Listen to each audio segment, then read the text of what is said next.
is 10-1 underdog. Yeah, he's probably gonna lose, but let me put some big money on that, and I'll cover it with the lower ones. You can make money. It's just like, But what's your return? Like, is it more than a savings account? Is it more than a bond? Since 2009, I have made about like 123K in sports betting. Like, Yeah, but how much did you put in? Like percentage wise, what's your return? 2,000 was the original investment. Oh, okay. Holy shit. Yeah. I mean, I You're guess a everyone fucking listening, go sports bet. legend. What the fuck? Yeah, that's the lesson we're taking away. I bet on 8-1 odds on the Giants against the Pats in 2009. And so then that turned into $2,000, and I took that original $2,000 and I went and I was like, okay, when this runs to zero, I won't, gamble no more. And I have a good sports betting story. If you guys know how sports betting works, I had a 11-leg parlay Korean baseball that I placed drunk at 2 a.m. while I was in law school, and I put 10 cents on it because DraftKings will let you make 10-cent bets, and it was just all I had in my account. It was an 11-leg parlay plus 67,000 odds, and I woke up and it hit, and I was like beside myself because I won like $70, but that was off 10 cents. I was like, God damn it. But at the same time, I never would have placed that bet for real money. But I hit up DraftKings to get a screenshot or like a printout of the betting odds that I hit, and they said they didn't have it anymore. I was sad. So you're saying is you made that all up and it never happened?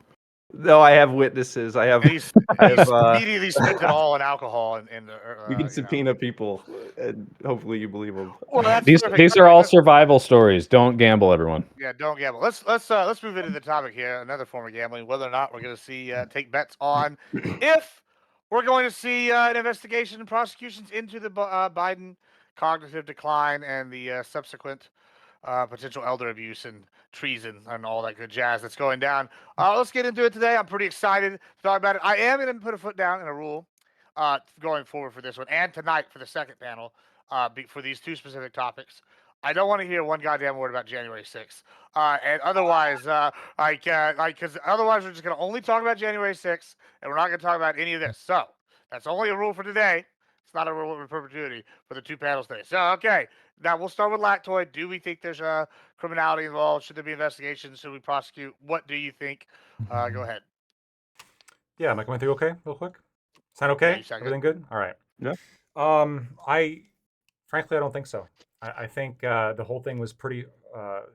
This is a pretty sad affair. I think Biden is not really to blame for a lot of it, unfortunately, because he's experienced such a steep mental decline and other health issues.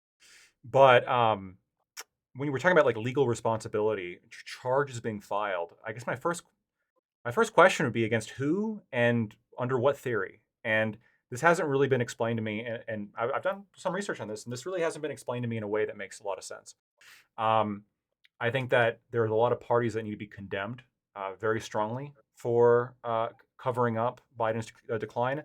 Merrick Garland comes to mind as somebody who refused congressional subpoena in order to hand over the Her report audio, which has been leaked, and it turns out it's, like we thought, horrific. So a lot of terrible stuff there. In terms of something prosecutable, I've yet to be convinced. All right, thank you so much, Prime. Oh, me. Hi. Thanks for having me here. Nice to see all of you. I only don't know one person, Soy Pill. Hello, hi. We've met before. I think we were on a panel once, but hi again. Yeah. I mean, it was the most special time of my life, and like I've been thinking about you for all this time, and we're finally reunited. So, yeah, I mean, if anyone here is familiar with me, and all of you are apparently, then maybe you'll know that I have the deepest contempt for Biden, the absolute deepest contempt. I want Biden to be charged, not necessarily for this. I mean, for war crimes, but I don't know. Like as our friend Lactoid, who certainly knows better than I do, under like what laws we could charge Biden for this specific thing for lying to the American people. I don't know how that would work. I would love to be convinced. I'm open to it, but I don't know. That being said, though, I disagree with my friend Lactoid on like accountability. Biden has agency. Biden's mind isn't so gone, right? He isn't so isn't so degraded to the point that he had no idea what was going on at all, right? Clearly, his will has gone into his administration and the notion to run again, right? They didn't literally puppeteer him the entire time, right? To get him to run again for all those months. No, that was definitely him. So he has accountability for that, and so does fucking Joe Biden, right? If I could charge people, Joe Biden would also be on that list as well. But as far as I know, I can't, unfortunately. All right, we'll get into it. And I mean, we could talk about the war crimes thing, I'm sure, at some point. Let's go to Pentuple. All right, this one's a little wordy, so bear with me. But I actually agree with Lactoid, so I'm going to take a different approach here. May it please the court. Ladies and gentlemen of the chat, Your Honor, Admiral, opposing counsel, I stand before you today as an attorney for the truth, not in a court of law, but in the court of public opinion, to charge the Democratic Party with cap in the first degree. It's a calculated deception to conceal Joe Biden's profound mental and physical decline and manipulate our cherished democracy. The Her report, no surprise to MAGA headquarters, vindicates our claims of their lies and Biden's incapacity to lead. To prove this crime, I shall establish 4 elements. First, intentional deception. Second, material misrepresentation. Third, knowledge of incapacity. And fourth, harm to the public. The evidence demands a guilty verdict. First, intentional deception drove the Democrats' campaign to hide Biden's declining health. In June 2024, videos from the G7 summit in Italy captured him wandering aimlessly, unable to follow proceedings. At a Juneteenth celebration, his halting steps sparked alarm. Press Secretary Karine Jean-Pierre dismissed these clips as cheap fakes and accused critics of exploiting his stutter. This calculated tactic misled voters and stifled scrutiny of his physical frailty, which hinted at deeper mental decline. It propped up the party's false claim of his competence and set the pattern of deceit. Second, material misrepresentation marked the Democrats' lies about Biden's mental and physical health. Biden swore in his 2020 campaign to be open and honest about his health, promising transparency to earn trust. Yet, the evidence reveals a stark betrayal of this promise. The 2023 Her report leaks, fully disclosed this May, exposed Biden's mental incapacity. He could not recall key dates, his vice presidency years, or even when his son Beau died in 2015. Democrats brush this off as trivial, deepening their deception. They claim his May 2025 late-stage bone metastasized cancer was a sudden diagnosis. You'd have to be incredibly gullible to believe that this president and his doctors were unaware of such a cancer throughout his presidency and campaign. Its years-long development exposes a deliberate lie. Democrats were not open and honest, shattering public faith in their leadership. Third, the knowledge of this incapacity was undeniable. As we tirely warned at MAGA HQ, yet the Democrats continued to prop him up to cling to power. They dismissed his debate collapse, where he stumbled over words, lost focus, and spoke incoherently, as a mere bad day. But this excuse defies reason. No party would abandon a candidate mid-election over one misstep. They knew his mental and physical decline was chronic throughout the primary process. The Her report's evidence lays bare Biden's failure to recall vice presidency details or even basic policy milestones. These stark lapses confirmed his unfitness. Democrats concealed this reality from the primaries onward. They prioritized their agenda over the nation's welfare, betraying every voter's trust in leadership betraying every voter's trust in their leadership. Fourth, harm to the public arose from the Democrats' lies exposed by the Her report. They skipped the 2024 primaries, knowing Kamala Harris's narrow appeal could not survive a fair contest. They forced her in during the general election to protect their White House administration. This theft of voters' rights to choose a candidate, worsened by hiding Biden's mental and physical incapacity, shattered trust. It scarred our democratic ideals, and the betrayal undermines our governance, leaving a nation questioning its leadership legitimacy. This historic fraud demands accountability. Who ran our country when Biden was unfit, signing actions with an autopen? This crisis shakes our republic's foundation. Every element, intentional deception, material misrepresentation, knowledge of incapacity, harm to the republic, is proven. I ask you, chat, to return a guilty verdict for the Democrat Party for cap in the first degree. Very strong opener. We're going to see about them capping. Let's go to Katya. Okay, so I'm going to agree with the previous speakers that there's not really a precedent for criminal charges here, nor do I see a way that they could be pursued that would not, implicate a lot of other things and create a standard where, it's difficult to prove whether something was intentional or unintentional and to what level and who you would even bring charges against. But what I am going to say about the situation is I say that to blame for this situation is him for refusing to drop out, his close advisors and family for gassing him up on that. And those are the ones that I feel like have the most kind of like, mens rea situation. My cat is scratching the back of my neck. Okay. Like mens rea situation of actually being behind knowing what his condition is and, misrepresenting it to others. As for how like media apparatuses and how individuals like reacted in reaction to that and saying that he's okay, I am going to say that they were acting for the most part reasonably. Because the way I see it, if we were in a position where he's not okay, but he's refusing to drop out, refusing not to run again, and refusing to step down, the problem is I feel like they were working under the assumption that if they were to blow the whistle about something that they were not 100% sure of, which is him not being okay, even obviously it's, reasonable for them to be pretty sure, but 100% sure, for the most part, no, especially when narratives from those who he talks to were coming down saying he's all right. So if they were to publicize and say, hey, Biden's not okay, guys, Biden's not okay, and he refuses to drop out and takes that to the election, then I feel like they were concerned about sinking their own ship completely if he did not drop out of the election. So the way that I feel like is individuals weren't necessarily acting within like a malicious or conspiratorial thing, but just believing what was told to them because, or, what was said by those who he interacts with, because not believing it and coming out with a contrary narrative could have obviously caused a electoral, like, terrible situation that ended up happening anyways, but for a different set of circumstances. All right. Thank you so much. Sorry, Phil.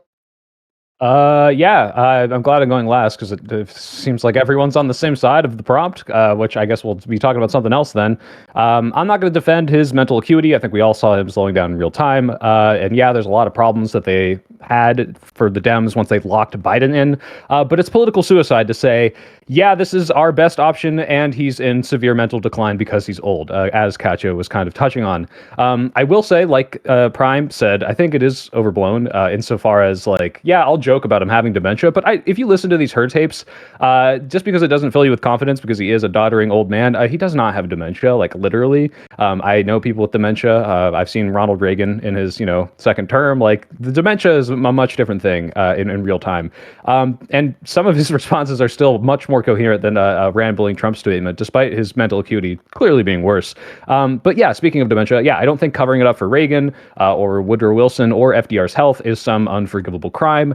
And it's for the optics. And ultimately, like, I don't think this had a huge impact on the decisions being made in the White House. A president can do things unilaterally, but he's surrounded by aides, advisors. They help with every decision. And I have yet to see some evidence that Joe Biden was so mentally unfit that he did something completely and totally out of the norm. But, maybe Pentuple has some evidence of that. So I'm willing to have my mind changed.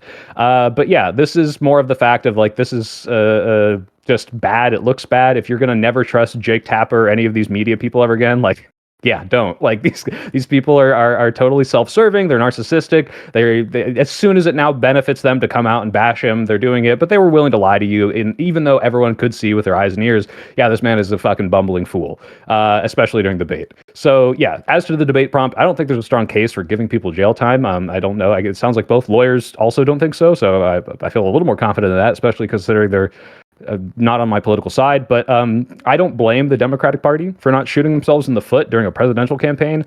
And I guess we're going to have to talk about that and what should have been done in this case. Because, yeah, in terms of the prompts, yeah, it doesn't sound like anyone really wants to press charges. Well, some people do want to press charges, so we can talk about that. But don't worry, we're going to work through this a little bit. Yeah, first degree cap. But I just posted an article from, and Prime wants to press war crime charges, so I guess that's two different separate charge cases. But first, I posted an article just now from 23 hours ago, and it was just reiterated on Fox about 23 minutes ago. But one's from Dr. Elaine Healy, and she talks about how Joe Biden is the case of Joe Biden shows all the classic hallmarks of elder abuse, someone that works as a geriatric MD. I've heard several people. Trump has pushed this idea. This guy's pushing this idea, or this woman's pushing this idea. I don't. What are our thoughts there? Is elder abuse something like as a possible? It doesn't seem. I mean, y'all said y'all doubted it, but what are y'all's thoughts on this? What's the abuse? Elder abuse. Yeah. Well, they use them for their financial or like societal power. Even if you did, That's it not wouldn't be abuse. related to him being like, she wouldn't be under elder abuse because she like convinced him to run for president. It would be like because she is like abusive and Well, like in she's any other signing- way well, that anyone else so- could be charged Well, under that. let's tie it to Prime's thing right here. So if she found out, and we found out that he didn't actually know what was going on in Israel, and she's signing off on all sorts of weapon sales to Israel or something, and he's like, he doesn't even know what's going on, and she's like, yeah, go ahead, Joe, sign it. Wouldn't that be abusive to just get the doddering old man that doesn't know what's going on? I don't know if signing I things? would I characterize just don't know if you can that apply this. as This is like a abuse. banking thing. Yeah. It's yeah, like it would a have to be big against if. his interests, right? It's like Joe Biden's like, well, I really want to stop the Gaza thing, and then like everyone's like, yeah, Joe, we're doing that, and then signing something that's the complete opposite. But again, that's why I'm like, if you can show me evidence of like Joe Biden's either will being subverted or like that he's like, oh well, Joe Biden like was really tired this day, and he like got really close to nuking Iran, and they had to pull him away from the nuclear football. Like show me something that like where this had a material difference on the outcome. That's when I would say maybe criminal charges could be fired. I wouldn't want them charged for that though. If they did. Well, do hold on, that, I have an so- example. Really? I think. Well, pull them away from maybe the nuclear example. football. Sorry, yes, that I would not want the charge for, but obviously the covering it up so much so that the president, who is supposed to be, the unilateral decision maker for some of these things, like vetoing bills, for the nuclear Pardons. football, it's like the pardons, exactly. Like maybe we should not allow people to cover that sort of thing up. Like that, I don't think that at the very least all these people should be fired if it was that bad. However, I have yet to see the case where his mental state was so poor that they were just literally puppeting him like a total buffoon. I have So- an example to give you for that. Although Arguably. Obama, real quick, let me concede. I know Obama literally puppeted him off stage because he couldn't find his way. So No, that's not to be the one clear. I got. This will be a good one. Kind of elder abuse June are we using? 7th, and here maybe you have an explanation for why this doesn't apply as evidence of this. But Sure. June 7th, at a rally in Wisconsin, Joe Biden declares in person, "I am staying in this race. Mhm. I am staying in this race." 2 days later, on Twitter, he drops out. This Okay. seems logically like he had his hand forced. Like he's out Maybe. here saying Well, he was definitely it pressured. to public. 100%. Yeah, I'm absolutely. staying in the Wait race, a minute. and Yeah, then but that's- like he's saying without not Are we I saying plan to that- stay in the race. I am staying in the race, Example, and help then me 2 days understand later this. on Twitter, not even coming out on Whoa. himself, not even coming out on his own to do it. That doesn't make any sense. Like, how does You're this saying make that him sense? Like, staying in is elder abuse, but him being told to get out is also I'm not talking elder about elder abuse? abuse. It's I think what he's saying is somebody what- else what are you hijacked the talking about? Twitter No, account. he asked for an example of like Joe Biden's decision-making power being usurped from him. And I'm I saying mean, I think it it was appears that his it- decision-making power was usurped no, when no. he came out and We said don't clearly know. to That's- the public, come on. I am That's staying in not- the race. no, And then 2 that's days not later the- on no. Twitter, That's it comes not- out that hold he's on, hold on, dropping hold on. out. You can put political pressure on any person to get them out of a race, right? Like, yes, the will of subverted because now all my friends have ganged up on me and told me you have to get the fuck out, right? Including But Obama. No, his decision-making. Wait, Prime. power. Can I clarify? I want to This is clarify to what Pentuple I'm what my proving question. with the No, example. Pentuple, I understand what you're saying. I'm not saying like, okay, what did anyone defy Joe Biden? What I mean is, was his mental state so poor that at some point he had some duty as president that he said, "Hey, I want this done. I want this bill vetoed. I want this signed. Like some auto pen," which he did not approve of. He did not actually like know about this, which is much different than, at a certain point, everyone realizes this is politically untenable. Sorry, Joe Biden, we're taking the keys away. You can't drive the car, Grandpa. Yes, obviously that was against his will, but that's not really what I was meaning. Well, Trump has one. So Well, then what evidence could possibly we- meet we- what you we have one requested? from- we have Yeah, one no, from yeah, Trump. like. We have one from Trump. I'll give it to you right here. Trump says, hard on crime Biden suddenly wants to have soft borders. Yeah, that's treasonous behavior. It wasn't Biden allowing these people in. That makes sense, yeah. His underlings were doing it. And you can't tell me hard on crime Biden suddenly is just going to let all the illegals in. That's what Trump just put out in a tweet like, 2 or 3 days ago. I believe he said that, yeah. So Wait, this is the was this the open borders tweet you sent in the chat? it might have been. Yeah. I've said a couple things in there.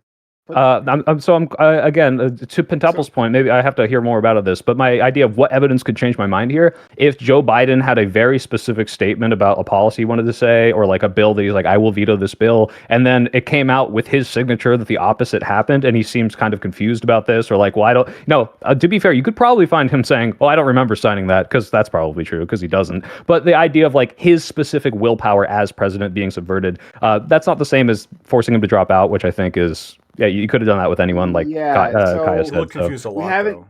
Right. Yeah, but Well, he's always Any confused. presidential candidate could We're have been pulling forced somebody out, I thought. aside. Hold Let's go to on. Prime here. Go to Prime. Yeah, go ahead. Yeah. So one, I don't think, unless I'm missing something, and I would love to be corrected, because again, I hate Biden, and so I'm willing to believe lots of bad things about him. Right, I'm open to it, guys. Right, but as far as I know, I haven't heard any evidence that someone else like were signing bills for him. You know, like that the president was incapacitated. and Well, you someone acknowledge else that he signed a lot of things with AutoPen. that doesn't mean anything. But that Him doesn't mean and everyone does that else. mean It opens the someone door to the else did it? question. As Because if soon- he as signs soon it as- himself, we don't have the question. Oh, no, but Right, but AutoPen Pentuple, is it's like, fine. but did it AutoPen prove is anything, right? Like, AutoPen is I'm not fine. saying it does, but just to say, Hold on, it's the let Prime- same, let there's Prime- nothing let to Prime- look at is obviously just not. Hold on. Let Prime finish. Go ahead, Prime. As Go far as I understand, right, and I'm willing to be corrected. AutoPen is a legitimate way of signing bills, right? Like from a Yes. distance or whatever way they do that. Correct. So if we know, if anyone can show me that happened by someone else's hand, it wasn't authorized or however that works, right? Then yeah. Great. That's what we'd be but looking then into. on the other, but back to something was said before to our friend Katja. Hello, hi. Hope you're doing well, friend. You talked about like, well, during the election, the electoral disaster already happened, right? Like it happened near the end, and like by the summer, he was simply forced out, and we were in the situation that we were in. But the lie, right? The lie that got us there, it didn't happen in 2024. It wasn't like after the debate, everyone's like, oh, yes, he's in mental decline, right? No, like this was that was the first time Democrats admitted it, for sure. They were denying it vehemently before. They were literally denying it. They accused us of bullying him for his stutter, cheap fakes. Guys, hold on. Let me finish. I'm already on your side there. Like, you're not fighting me on that. That's what I'm saying. Like a lot of the Democratic leadership was lying, right? Then the media was lying. I'm on your side here. But like this was known and this was denied. That's when the lie happened years ago, right? It happened honestly during the first run. The first run when he actually became president, right? That people were talking about his mental decline. So that's when the harm happened. And then to be honest, why it happened, why it continued is for the most mundane of reasons. Because it was to the benefit of everyone around him, right? Like any star, like any celebrity, right? They have a crew around them. They have an infrastructure. They have people who make money off of their managers, right? And their publicists and all that stuff, right? And when we're talking about the president, we just call it his administration. Those are the people who, they want him to run the first time, right? Even though he was in a clear mental decline, because there might be a chance we get into the White House. Once they're in the White House, the only way to continue that gravy train to not get replaced by the next person's administration, or to let another Democrat in through the primary, right? It's just that doesn't keep them all in. Simplest reasons for money, and they lied the entire goddamn time, right? So this wasn't something that just happened last year. No, this has been happening for a while. Right, which is what I said. I just think it's in a different way when you're talking about after versus before. Because, okay, so if we're going to go chronologically, right, I feel like while he was running the first time, there were a lot of exaggerated claims about mental decline when he wasn't necessarily that mentally declined or in any sort of crazy state while he was running for president in like 2019, 2020. That was not the case. People will say it, but no, he was relatively fine at that point. To the same standard of who he was running against, like nothing was too crazy there. And then we go forward. We start to see things that are concerning about his behavior, about him forgetting things, about this, that, and the third. But we've seen all of these things in the past that seem to be like, exaggerated. And, he seems to be doing a good job. He's getting things passed that people are a fan. Remember, hon, do you remember, right? Like how the first run happened. It happened from the basement. People were talking about it then, right? How like they kept him away from the public. It was a basement run. He did so little press, right? And then come finding out afterwards, right? Now that we're getting the leaks from the White House, or from the former White House, they're saying, yes, we did everything in our power to hide him away, right? Right, We but had you're good days, we had telling me bad something days, right? that's a But different thing than what I'm saying, because I'm saying people's No, it's the public exact same perception thing. from what they saw. No, it's not the same thing, because from their point of view, they did not necessarily see their reasoning behind the scenes. No, Yeah. whose point of view? Sorry, whose point of view are you talking about? I'm talking about individuals like voters, and then I'm talking about media people No, I'm that not talking aren't about the voters. directly in the White House. I'm talking. Well- So yeah, I'm talking about the people who are. Hold on one second. I'm talking about the people who are directly in the White House. The people. Who Okay, so that's had different money groups of to be people. made. Yes, To- sure. to The people piggy- who had money to be made. Well, these and also individuals are me, the ones who I saw it. specifically hit them. I mean, yeah, we also. But to Me piggyback off and Brian's White point- House staff, we all knew. Right. Democrat voters yes, didn't, but you yeah. guys had Snag had HQ was a on board biased somehow. reason to to Well- continue with those news stories, especially considering that right-wing news outlets were the ones really carrying that one. And even before it was, it was pretty obvious, or even before there was any real reason to be saying that he had cognitive decline when you're speaking from the outside. I actually disagree with what Prime said as far as when he was saying that people convinced him to run because they had money to be made or whatever, for continuing to be in the White House. I didn't say anyone convinced him. No, I said the opposite. Okay, I the think that opposite. Yes. He's a narcissist. And I think he desperately wanted this for years, for decades. He'd been trying to be president, right? And once he had it, he wasn't going to let it go. So, like I said at the start, right? It was his will, his agency that caused him to run again, right? He was simply encouraged and empowered by people who knew better and who lied to the American public about it. Well, let's talk about that. Gotcha. Let's talk about that a little bit. So, I feel like there's, I see some DOJ people talking about the elder abuse thing. At what point would, let's talk about fraud. At what point would this be like a fraudulent thing to be lying to the public, saying, hey, like maybe even like the media would be someone charged as opposed to like, I don't know, have a- the national staff. I have a Like, way to- what would the burden be? I have a question that might be Not on the media. I on the think that same they were spirit.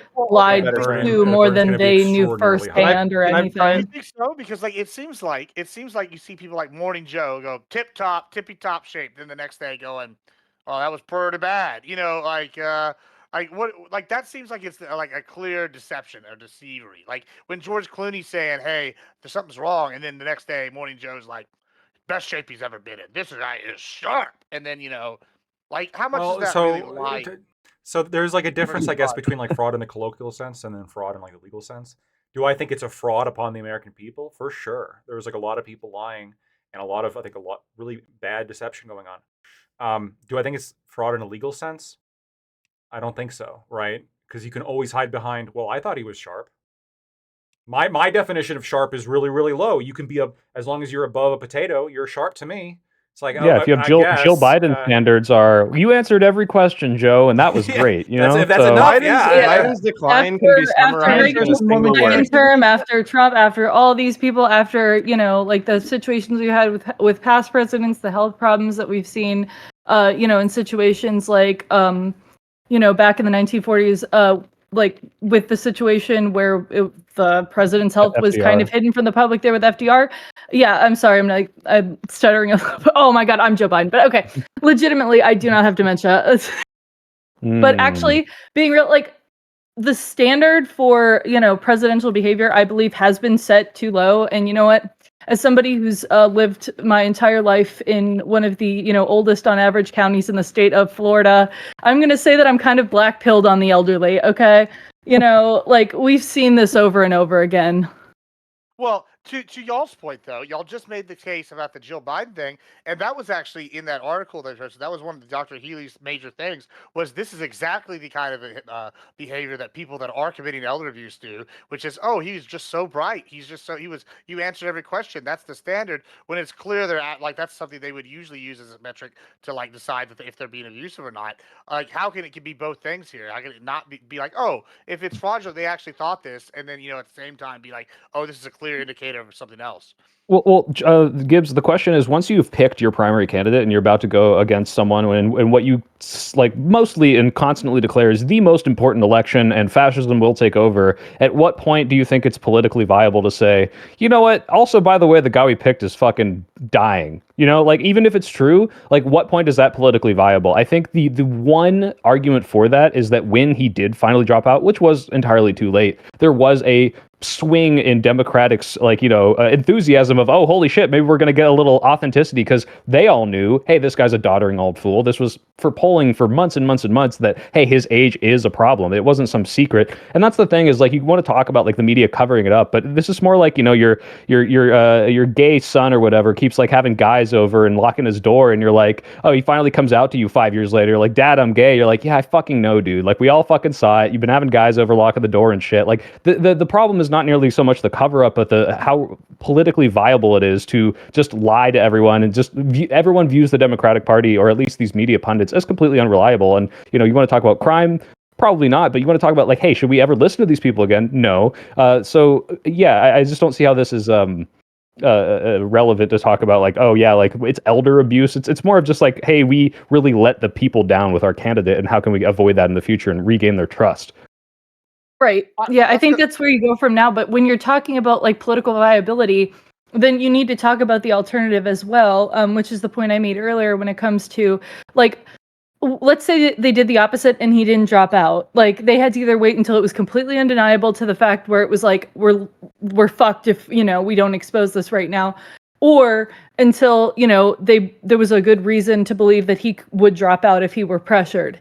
If it seemed like he was going to stay in, like then I feel like we would be having a very different conversations, and Democrats would be having a very different conversation, alternate universe, where this shit was exposed, but he just put his foot down, dug his heels in the sand, like, and just said, nope, I'm running. But then before the actual election, we had months and months and months of he's not fit, he's fucked up, he's dying, he's like got dementia on both sides, and then he loses by 10%. Like then we'd be having a very different conversation right now. So I think the media and individuals who were not seeing Biden every day were more inclined to believe the official narrative and to cover some of that stuff up because they wanted to avoid that sort of scenario from happening, which is why I put most of the onus on Biden. Let's go to iCal here since you just got here. Let me get your thoughts. What are your thoughts on all this so far? Should there be charges pressed? Go ahead. Yeah. So when I look at this topic, the question for me isn't which side do you believe on whether or not their person is sundowning. The question is, what solution can we put together to make sure something like this can't happen? And because it seems to me that person, woman, man, camera, TV is not sufficient for either side, right? Like you could have gotten either side to say those 5 words in a row. So what do we need instead? Like, do we need a commission? Clearly, it can't be run by the executive branch, especially if the executive branch has unitary executive theory, which believes that the executive is whatever the president wants, because that's not going to work. It should be run by by the legislative branch, by the judiciary? Should there be some like independent like arm from one of these that handles these things? And that being the case, since we don't have a time machine, we would have to implement it now, today, right? And I'm for that. I'm 100% for that. I was for that years ago as well. I was for that with this president, and I'm for that currently. So my question ultimately is, what's the solution? 25th Amendment. Well, why wasn't the 25th Amendment was used not here? sufficient, That clearly wasn't good enough. Good Yeah. question for 25th Kamala, didn't which work we could with ask Biden, her, right? He's still there. She might have won if she had done it earlier. Who knows Wait, how this would have I all played also- out. But that's not a policy. Is Like, she the only one who could have raised yeah. any concern? Yeah. Okay. Yes, having a better vice president is not a policy, right? The policy is No, what the can you policy would put be in the there. what do you think the 25th Amendment is for? Why did we pass the 25th Amendment? What do you like? I don't understand. This is literally explicitly what the 25th Amendment is. No, it wasn't. First of all, it wasn't. It was in case like there's a critical heart attack, you physically can't do the job anymore, right?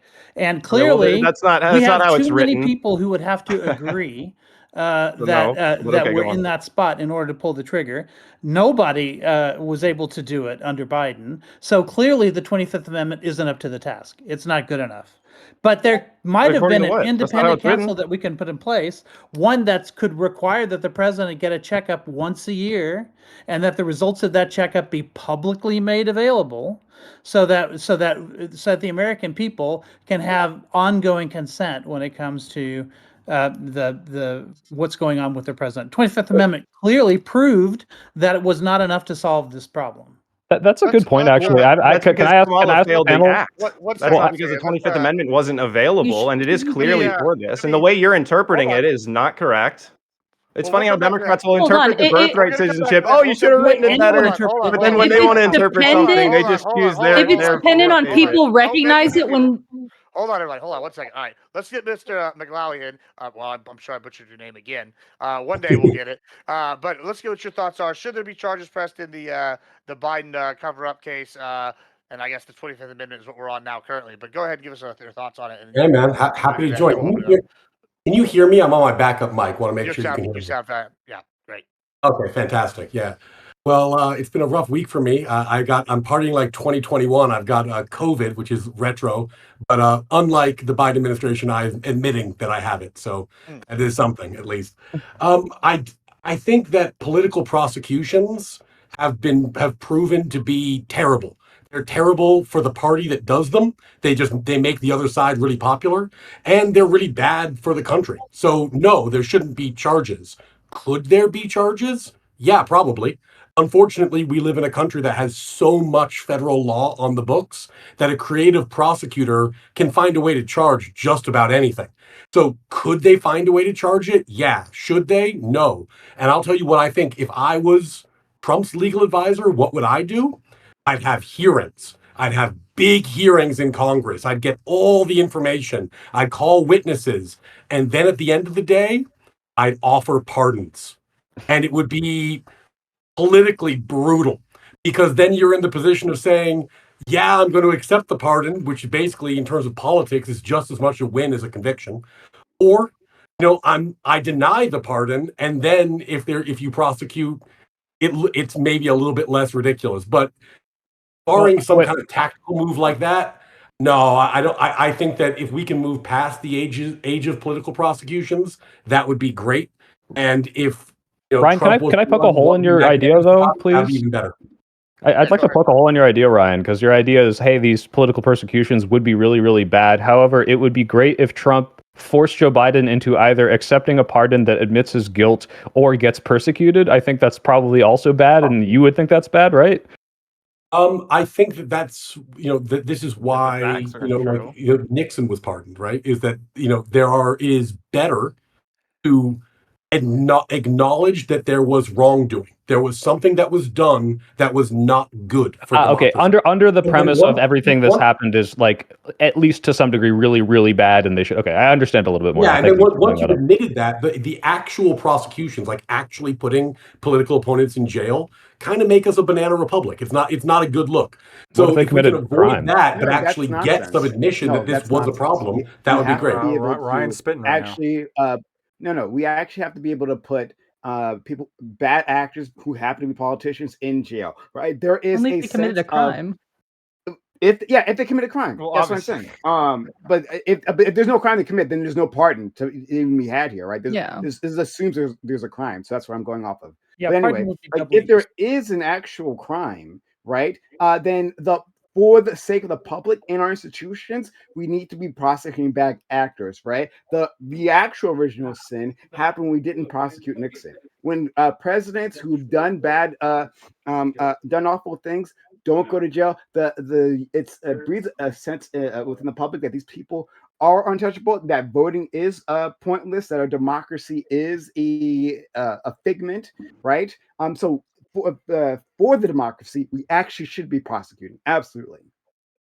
Can I ask the panel, actually, this is what I wanted to ask before, Gibbs, and this idea of like, okay, like we're looking in the past of this is clearly a democratic fuck up, whether or not it's criminal. But I think to a similar degree, and again, I wouldn't even necessarily blame the party for this, but the amount of covering up or at least playing defense for Trump's very clear lack of coherence, or even like his health, when we look at like the health reports from these doctors that are very obviously not true. We're like probably lying about the height and weight, and like, yeah, he's perfect, he's the most healthy man I've ever seen, and actually coming out and admitting, yeah, he wrote this and I signed it, sort of thing, from his doctor. Would you say that like we should be applying the standards that, and maybe this commission you were talking about, or any of these other things, to the current administration now that this is kind of what's happening now? I mean, I want to engage with that just a little bit, even on the mod here. I want to say though, I've heard this argument a few times from people on the left, right? And what's interesting to me though is okay. Prime came in earlier and just said, when Biden ran the first time, what was the comment? The basement. That was the thing. We was running from the basement. Trump, like, what did Trump do yesterday? All right. Do you think that Trump? Whose idea do you think ambushing the South African prime ministers was? Do you think that was Elon's doing? Almost definitely Trump. Probably, right? But it was definitely how it was done. That was 100% Trump. Like, we're gonna have him here. He's gonna have his people. What we're gonna do is we're gonna dim the lights and we're gonna show him these things. We're gonna have him live react, and he's gonna look bad. Who do you think plotted that? That was absolutely Trump, right? So when I see him do something like that, and I see him like on TV all the time, and he's talking, and it's, y'all can say he's declined. I don't think. I think it's more of a strategic choice. I don't think he's actually mentally declined, despite, I know y'all will disagree. Like, I don't know that even if we did do what you're asking, it would come out with the results that you're implying. Like, I think, Okay. He's I'll declined a agree and bit. say we should definitely apply Well, the the more same reason to do scrutiny, it but then. I don't think the truth is the same on both sides. And I Yeah, think but that this I is don't think it's a also one-to-one going to level, hold back because- Democrats, because they need to really. I think one of the biggest problems for the Democrat Party right now is that they're kind of just still not facing this mistake that they made. However you want to frame what happened with the Democrats over that last election cycle,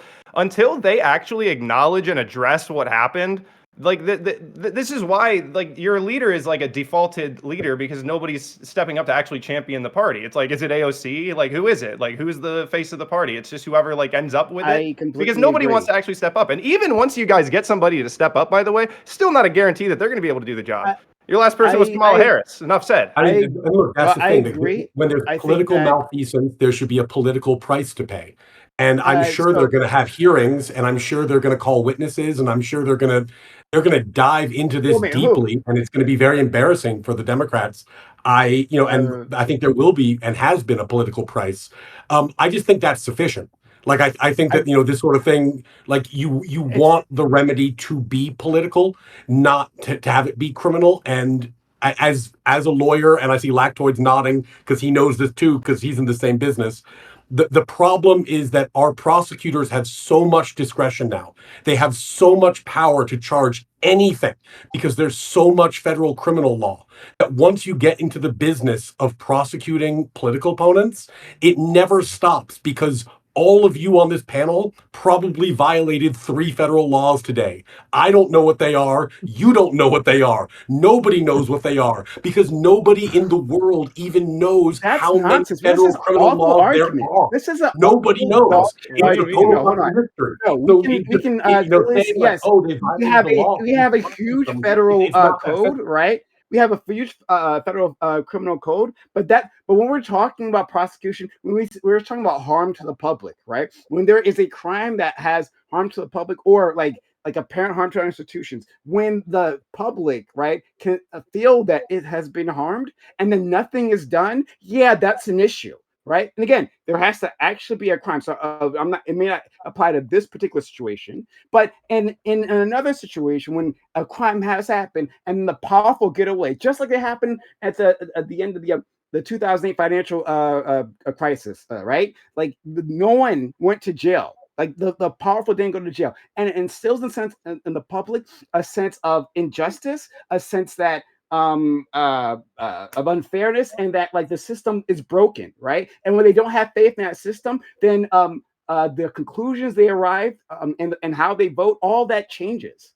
So no, it absolutely should be instilling justice. That's what the justice system is for. How can it not apply to the most powerful people? That's crazy. Well, the Supreme Court said it doesn't, actually, to be fair. So I don't know if these would be official acts or not, but Prime, just to, we're not going to be able to give you a satisfactory answer here.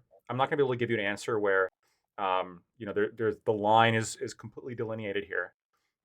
What I think what Ryan is saying, and what I'm saying too, is that there is a massive trade-off that happens when you say we're going to, yes, justice, we're going to go after political people because, hey, they're just like us. Nobody's above the law, because their concern there is the playbook might be followed that has been played out in every banana republic and every authoritarian country, which is we're going to hyperfixate on little crimes or arguable crimes or massive stretches like this thing here with Biden's dementia, all right, or mental decline, right?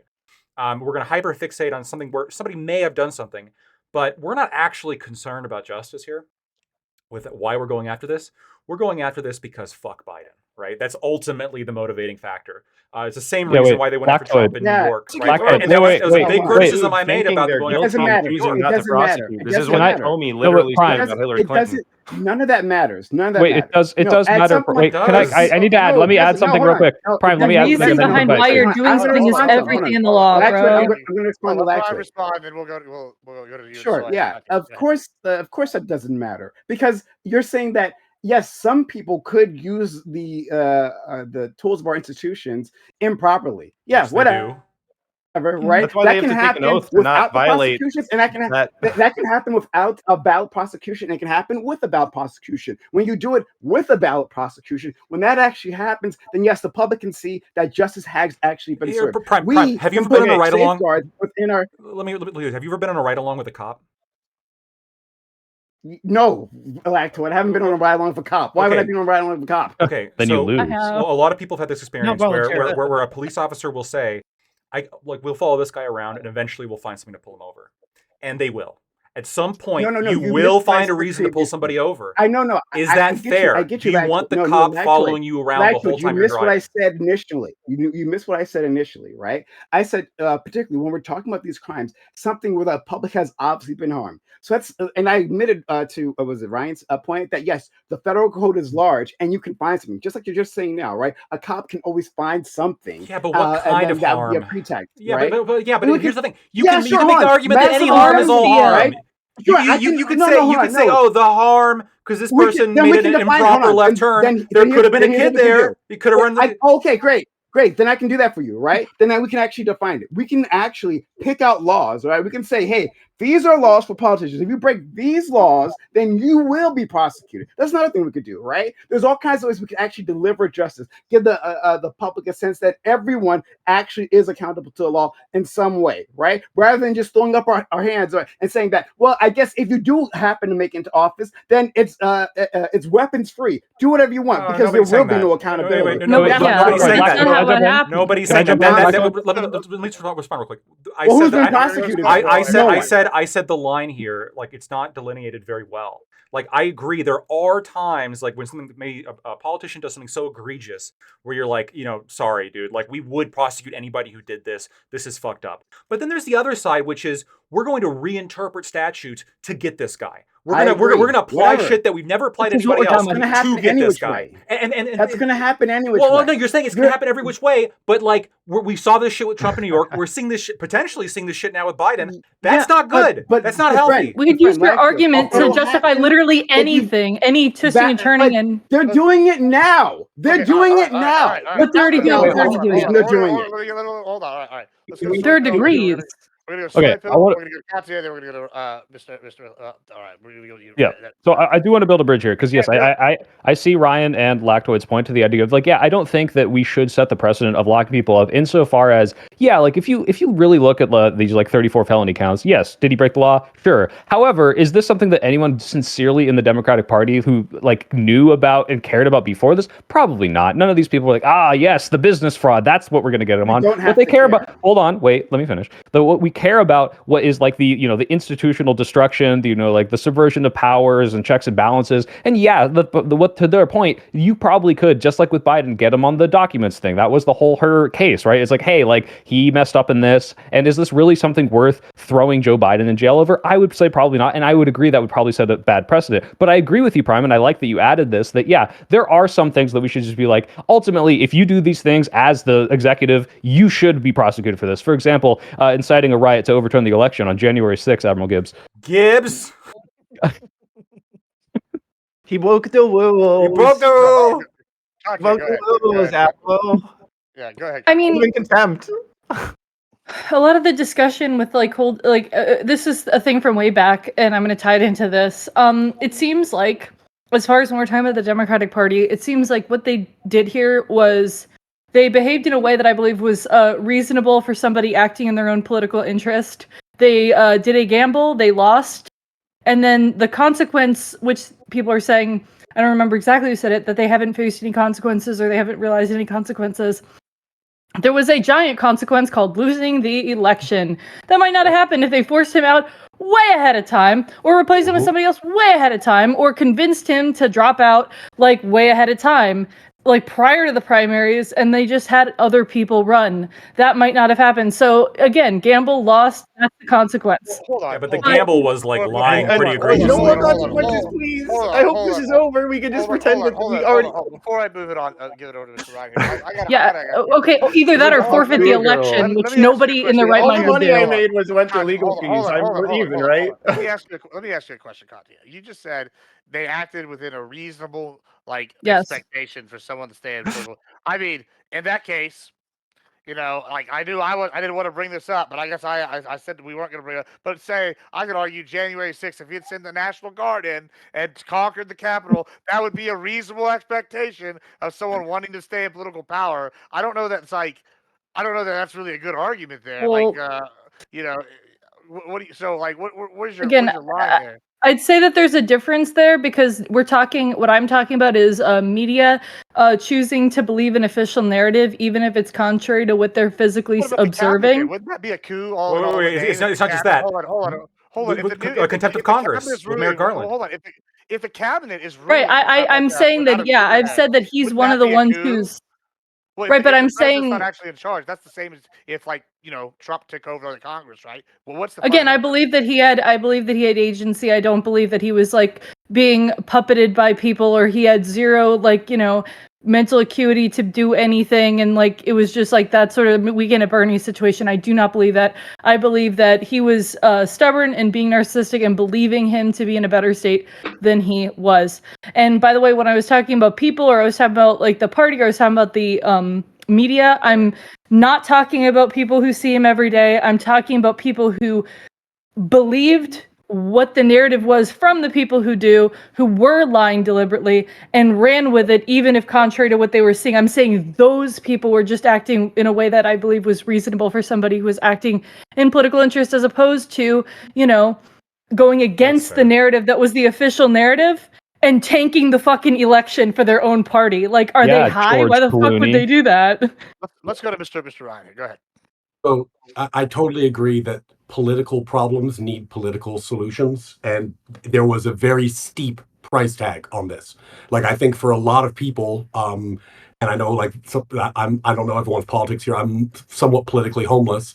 The fact that I didn't feel like I could trust Harris was a big factor, and part of the reason I couldn't trust her was because I felt like she covered this up. So I think there really was a steep price tag to pay. But just to go back to the previous topic of should we prosecute this stuff, and should we hold people accountable under the law? I think if you game that out, you run into the situation Lactoid was describing, which is that every single administration comes into power and just targets the administration before it, and that actually does more damage to the rule of law than holding people accountable would be. And if you game it out even further, here's the real stupid end game. Every president on the last day in office pardons themselves and everyone in their administration for everything. And then you can't prosecute them. Or wait, Ryan, at the beginning of when you hopped in, were you not advocating for Trump to bring charges against Biden to force them into a situation? Give me one second. Okay. No, he said did not. He said he advocating shouldn't. for that. Okay. I thought. He specifically and said then, they should but then a not do it. pardon implying that if he denies it, there should be charges, No, right? Weren't you Well, advocating? he said if there are wrongdoings that can be legally identified, then you could still identify those without having to prosecute. You could still say, "Hey, public, here's what happened." Let's acknowledge I this. think the only one who remembers his Hold statement. on. It's That's worse what I than took that. from him. It's worse Let's than let that. him finish it. Go ahead. Finish out. Yeah, it's worse than that, because this is how cheap the rule of law would become in that scenario. Every single president on the last day of office would either pardon themselves or step down and have their VP pardon them if you don't think they can pardon themselves. And they would just say, wink, wink, nudge, nudge. Oh, I did so many bad things. Oh, look how terrible it all is. I'm pardoned. It's all gone. And that would solve the political prosecution problem, but it would do it at the cost of the entire validity of the system. It's like an insane end game, and we cannot go that direction. It just doesn't work. Well, Ryan, I'm a little confused by your reasoning because you're saying if we have every VP or every president pardon themselves or self-pardon through the VP, that's going to destroy everything. And the alternative being let them do whatever we want. Everyone knows that they're doing whatever they want and getting away with potentially crimes, but they're not pardoning themselves, so it's okay. Like I'm not quite sure I understand. Not getting away with it, paying severe political prices for. Well, they're not though. You're already a 2-term president. What's the price to be paid? Yeah, like what's the downstream effect Yeah, of if it? you're Biden your was second not term, a what's the price to two-term be paid? president, and the price he paid What do was you think Biden didn't pay a catastrophic. price because he No, wasn't on the ticket? Trump is now His a whole legacy's 2-term fucked. president. At the end, what's the price to be paid politically? Well, I certainly don't want That's why we have party. Hold on, Democrats to Ryan, take hold on, power, that's so to we you. still have That's an to- interest in that's him to you. taking Hold on, power. Ryan. Hold on, let To Ryan, what is the price to be paid? The price is paid by the party. You lose The party. you He doesn't lose care about the party. If you're a narcissist like Trump, who doesn't give a fuck about anyone else, what do you care about? The party pays the price. That's crazy. You're So saying look, Trump hold on. doesn't We care about already the Good live thing party. for in us, This Trump party. has committed This party crimes. doesn't exist So we without already him. live in the reality that you're talking about. Nixon wasn't charged, right? He got away with it. And then what happened later on? They charged Bill Clinton. They charged for sleeping with a woman, right? With like perjury, fucking another right? woman. Like we were talking about yeah, witch he hunts. shouldn't have lied about. He should have owned that shit. They Which started you with like logic, they should they prosecute. started with a real estate deal. Like they thought it was a bad real estate deal that the Clintons did, right? And then that led to murder. But none of that happened. They went on a field hunt, and then they eventually found the blue dress, right? And then now all of a sudden he's being impeached. So we already live in that future where like the powerful people aren't charged with the things that are Well, he actually lied in front of Congress about it. Yeah, time because out. Time out. Impeachment is a political cost. That's not a criminal cost. Yeah, you don't The go to jail. example that you just gave is proving my point, not yours. but I'm saying that like you're saying that That's a political cost. oh Well, yeah, but sure. did Bill Clinton really have a bunch of downstream consequences from this? Like, I don't think it really changed Well, he much. did And it. Trump was impeached twice, and he got elected they again. looked- Like, it's not. They were It doesn't matter. but they were hold on. I mean, but my point is, I can't control how the impeachment they were process turns looking out. for That's criminal Ron Perry's charges, right? example does That's nothing the to prove Right, cost. I'll give. But boy, Prime, can I just say, because this goes back to the original question. No, it's not about the help. It's like, I'm not. Hold on 1 second, Sway. I'm not talking. go ahead. My original point was that they started that prosecution looking for criminal, right? They thought that Bill Clinton killed him and Hillary killed a man. Iko knows what I'm talking about. I don't remember the guy's name, right? They thought they but yeah, Vince Foster. and then Vince Foster. And once they couldn't find that, that's when they eventually found the blue dress. And what they settled for was an impeachment. But that wasn't the goal from the beginning, right? So we've already been in that point in time where we don't get valid prosecutions, we still get invalid prosecutions. That happens right now. So why don't we have valid prosecutions as well? I see. What's the what you're saying. difference between a valid prosecution and an Are invalid we saying we can't prosecution? have that? Like, I don't even understand the categories you're drawing. What Prime is saying, correct me if I'm wrong, Prime, is like you're arguing against going after maybe a Joe Biden or a Donald Trump for any and all crimes that might be like egregious enough to literally like, hey, this isn't just like some sort of procedural thing. This is like really, really bad. And Prime saying, look, the precedent's already there. They did this with Bill Clinton, okay? Like they went after him some bullshit. Like the way that they found this perjury started off with something completely different. They sought out to get this crime. So the precedent's there. Why don't we actually prosecute the things that are worth they weren't going prosecuting? after Vince Foster. They were going after Whitewater, which is a totally Right. But the point is something completely different from the inevitable impeachment. And also, again, just to supplement his point, the impeachments clearly do nothing. There's no consequences are faced by this. And yeah, you can say, yeah, I don't control that. But I personally, as a voter, would like to see presidents held accountable for things that I think are worth, throwing them in jail for, whether that is a Democrat or a Republican. I don't think anybody's talking about Do you complete think the complete prosecutions of immunity Trump from any have kind of criminal increased? charge. Okay, Well, I think We Ryan just is. don't think there should be fishing expeditions.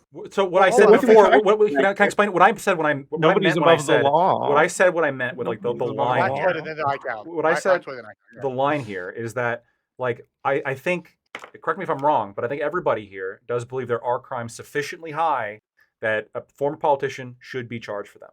What our concern is like there's no hard and fast rule here that we can like actually codify to say like, well, this is on one side, that's on the other. Why not? we do that? They do it in Germany pretty well. Why not? Because it's impractical. No, it's impractical here. It's impractical here because Why? what we're seeing Then right now. Because what we're seeing right now is people going after people for things on the other side of the line, right? We're already past that line now, And the We could draw concern is like draw there needs to be a shift. There needs to be a shift. I think what we're arguing for. Maybe we should go back to like for however how long it was. Just go back to this time that we only prosecuted politicians for when they did the actual shit that like they should be prosecuted for. It seems like you're Decorum has having it been both ways. eroded. You're saying that we can't draw a hard line, right? But we should go back to the days when we only did it for bad things. We should be on the other side of this line that you said that we can't draw. Right. Like, help me out here. So the police example, right? When you're the cop car when you're following a guy with a cop car, if the cop pulls them over, it's probably true that the person did break a law, and you can point directly in the statute they made the wrong left turn. However, the idea that you have a cop car who's has motivation now to tail somebody specifically looking for them to do something wrong, like without a basis, is like if that was like very common, which in some places it is. This is a concern, and I don't like that. I don't like that the actual motivation here appears to be something else other than like this actual dedication. Blacktoid, that's Prime's point. Is that's already happening? That's already happening with these presidents. Hold on. This actual like dedication to justice. What I think what we're saying is that right now where we're at is we are well beyond this actual motivation of some kind of dedication to justice. This is prosecutors running on prosecuting somebody politically. This is people saying, well, you know, maybe we can find a crime here that like somebody related to Biden did regarding this, but like there's really no kind of like evidence or like sense of justice, but we can find something, right? It is like Katya said, it's a fishing expedition. But I agree with you. Hold on. I want to ask a question because that's something I want to ask. And we're gonna go. Well, I'll let you answer this, like Toy, but and maybe Katya even. But I do want to go to iCathers. So the word fishing expedition, right? Well, what is a fishing expedition? Like, are we saying like, oh, well, I don't think that seems pretty like subjective. If I was like, oh, I think that we should investigate, you know, these people for treason for signing things without Biden's consent. We need to open an investigation into this. Some might go, that's a fishing expedition. You're just looking for a crime, right? Versus others would be like, no, I think we really do need to investigate if people were doing this and Biden even knew what was going on, right? Like, so how do we, like, I guess kind of what Prime was even hitting at is like, where is this arbitrary line if it's already past it, like you're saying? I don't like, how do we decide? This is the prosecutorial discretion. Yeah. No, earlier. Well, hold on. This is the practice of law. This is the idea you gather up evidence for your argument. And then if you have a shit ton of evidence, you make the argument. This is why I think this is treason. We have really good basis here. This is why we should investigate. This is why it merits looking into this. Yeah, you hit a certain threshold and I could be convinced. And people's lines here are going to be different. I understand this. What I'm saying, you can't have like a objective, hard and fast line. But well, wait, in our opinion, can I give an example, Lactoid? I want to know if you agree. The New York thing was bullshit. I mean, that. No. Bullshit. I can give. But can I give an example real quick, Lactoid? So in Germany, the way this works, you might disagree with this, but I think this is pretty like principled in terms of how thick they draw this line, which is if any party is running on a platform that is tantamount to dismantling the democracy that would otherwise elect them, that party becomes illegal. So the Nazi party in Germany is illegal because the Nazi party runs on a platform of as soon as we get elected, we're going to dismantle the parliament and completely restructure the entire government and take away all your rights, right? And so they say, look, you just can't do this, right? Like there's a hard, fast line to like, you know, you can secretly have that opinion, which is kind of what the AfD is doing, but they're kind of treading the line now. They've been, you know, deemed right-wing extremists, and they might also get banned. I'm curious, what do you think? Like, is this like an example of, hey, look, we have a very, very strong line of if we can show you, you know, maybe it's treason in America, maybe it's not this right-wing thing, but it's, hey, if you did commit treason, like by the letter of the law, then no, you can never be president again, and we're going to prosecute you for it. Like, what would you say about that? I think that's a pretty easy, like, you know, that's not too arbitrary. No, it is. It fundamentally is arbitrary, right? You're going to have. If we're going to talk about treason, well, hold on. Sorry, Lactoid, just one threat in a democracy unless they're going to win under the terms of. Let me respond to this. So democracy will have this. Yeah. So I don't like this because you're saying yes, it is this concept is being applied to AfD in Romania. It's also being applied in strange circumstances. And I guess I'm against it on two principles. For the first thing I'm against is like if you want to vote away certain democratic principles, I think that might be okay depending on what they are, right? Like, for example, we currently have an anti-democratic principle called the First Amendment, which is that you don't get to vote to illegalize burning flags. Like this is an anti-democracy, and I love it. What about voting way of voting? Well, hold on, because that's kind of the point. There are absolutely we vote away voting all the time, We have rules against felons voting. We have No. rules against children No, voting. I mean completely think we voting can away never- democracy. Did we Like it's ever like allow Wait, hold on. Hold on. You You can never never- ever be allowed to restrict it. It can You- only ever grow. Well, exactly. Yeah, you can never completely vote away voting. You're at Did we some raise the point voting age? only going to What have do you mean? one Yes, you person can. voting. You're at some point going to get down to maybe okay, one I'm person. sorry. I didn't know I had to clarify this. I mean that completely stripping every citizen away from being able to vote and just saying, here's the king, here's the Fuhrer, he gets to do what he wants. Sure. So Germany would be Well, yeah. okay with like limiting voting to like 1% of the population. That wouldn't run afoul of their rule. No, I think that would also run afoul of the rule. Yeah. we go- What about we don't- 5%? we Wait, don't- hold on. You called it a hard and fast rule. What about 5%?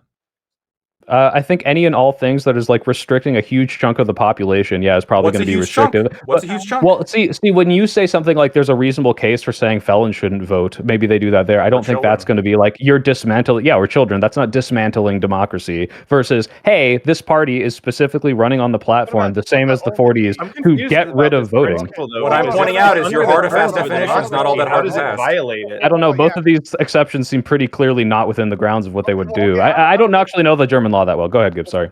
Yeah, I was gonna say, well, okay, in that case, what about like 21-year-olds being able to vote, but not 18-year-olds now? That's like, I mean, it wouldn't be a permanent one, I'd but be you okay with just that. wiped out a massive amount of people. Here's the thing. This is very clear, and I'm not a German scholar, but if you ask any of these like German legal experts about this isn't like we're fighting on the little edge cases here of like, well, what if we didn't let these people vote? Because they had in 2012 like this mandatory civil service, which you could say, oh, they're stripping people of their rights. They're forcing them to go work in these hospitals and this hospice care. They're forcing them to go in the military. This is very different from, hey, we have deemed that this party is completely intent on destroying our government as we see it now, like completely, like everything, every institution that we have in terms of voting, first and second, everything in terms of parliament, they're going to get rid of that completely and dismantle a government and install their own sort of like tyrannical dictatorship. It has to be pretty damn explicit. And you can look at the law on this. I don't have this in front of me. I wasn't expecting to talk about it today. The point is, they have a very strict rule about this very specific thing because of their history in the 40s. We don't have that specifically insofar as that I don't think you could draw like the exact line, exact same parallel. But I think if you showed like, hey, if you specifically tried to violate, the Electoral Count Act, maybe that maybe you should be prosecuted for that. Okay, so we're gonna go to ICAL, and then we're gonna go to Mr. Ryan here. Go ahead, ICAL. So just to answer your question on the fishing expedition, I don't think that is just entirely a relative thing. It's pretty easy to identify what is a fishing expedition. If we're going to use Bill Clinton as an example, if you're going to be going after whitewater, and in the process of investigating whitewater, you don't find anything, but then you find the blue dress, you can say then that, okay, if you can use the but-for rule on this. You can say, but for the prior investigation, we would never have found out about the blue dress. Then it was a fishing expedition. So I don't think it's necessarily so relativistic that you can't make a determination as to whether or not something. Wait, hold on. I go. Could you repeat? We should expand the fruit of the poisonous tree. I don't think that was a fish. What you described. I don't think that was a fishing infinitely expedition. Could you explain a little bit more on that? Well, that's Get rid of plain view. Because hold on. No more because plain view I'm exceptions. not going in the direction that you think I'm going, because what I'm saying is I don't care if it was a fishing expedition, right? If they found that blue dress, because as a federal officer, you have an obligation. If you find out about another crime in the course of your investigation, you are obligated to then point out. But is that first investigation proper? Is the question, right? I think it was proper. I think there was potentially real. Then it might not be then it might not be a fishing expedition. But let's say the government had assigned like a specific officer just to follow like them around all day long and like take notes on everything they did, and then they searched the notes several times and found like a very convoluted way of charging them with something strange. That's bullshit. We can't have that. Okay, let's go to Mr. Ryan. Go ahead, and then we're gonna go to Brian. Just a few notes just to try to tie up some loose ends.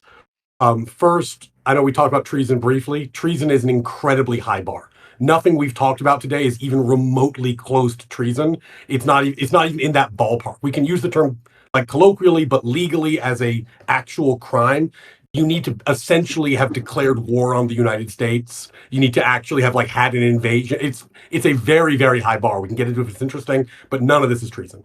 Second, can I ask then on that? Because I'm not familiar with this, but because it's such a high bar, would that not be like an incredibly easy, like what Prime is talking about? Like, hey, that's the hard line. If we can show that you did this, you should absolutely go to jail for this. It's a very hard line, and I've actually made the argument that you can't even presidential immunity doesn't cover treason because treason is the only constitutional crime. It's in the Constitution as thou shalt not do this. So But I would is that agree not with like you, a but perfect example? Yeah. it's an example, but it's because it's such a high bar. It's an example that doesn't really serve any purpose because, like, Because it's what so unlike Nixon any did other was crime, you also mean? not treason. Like, Yeah. none Yeah. of it was treason. It's not even close. So If we have a that's case for treason, they're getting charged with 50 other things. What about Yeah, what Reagan did with Iran Contra? not even close. I mean, it was literally high treason. I mean, like legally, right? Like, unless I studied this wrong in school. Why would that be I mean, treason? we could do another talk. Subverting Congress to take money from the Contras to pay for the missiles, was absolutely high treason. Look, did the American Dad song lie to me? I don't think it would, right? Yeah, go ahead. But Finish up what you're saying, Mr. Wright. Go ahead. to the broader point about Germany, one of the great things about this country, unlike what we're seeing in Britain and Germany and in Canada, all these parliamentary democracies, is that we actually have a robust federal structure that protects people's rights objectively through the structure without the need to subjectively disenfranchise people.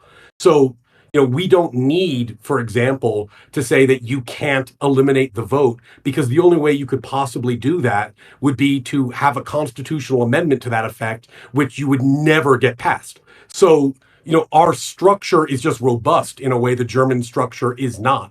And I think it's better to have it a structural protection rather than a subjective determination that certain parties are no longer allowed to be political parties. Let's go to Prime. Go ahead.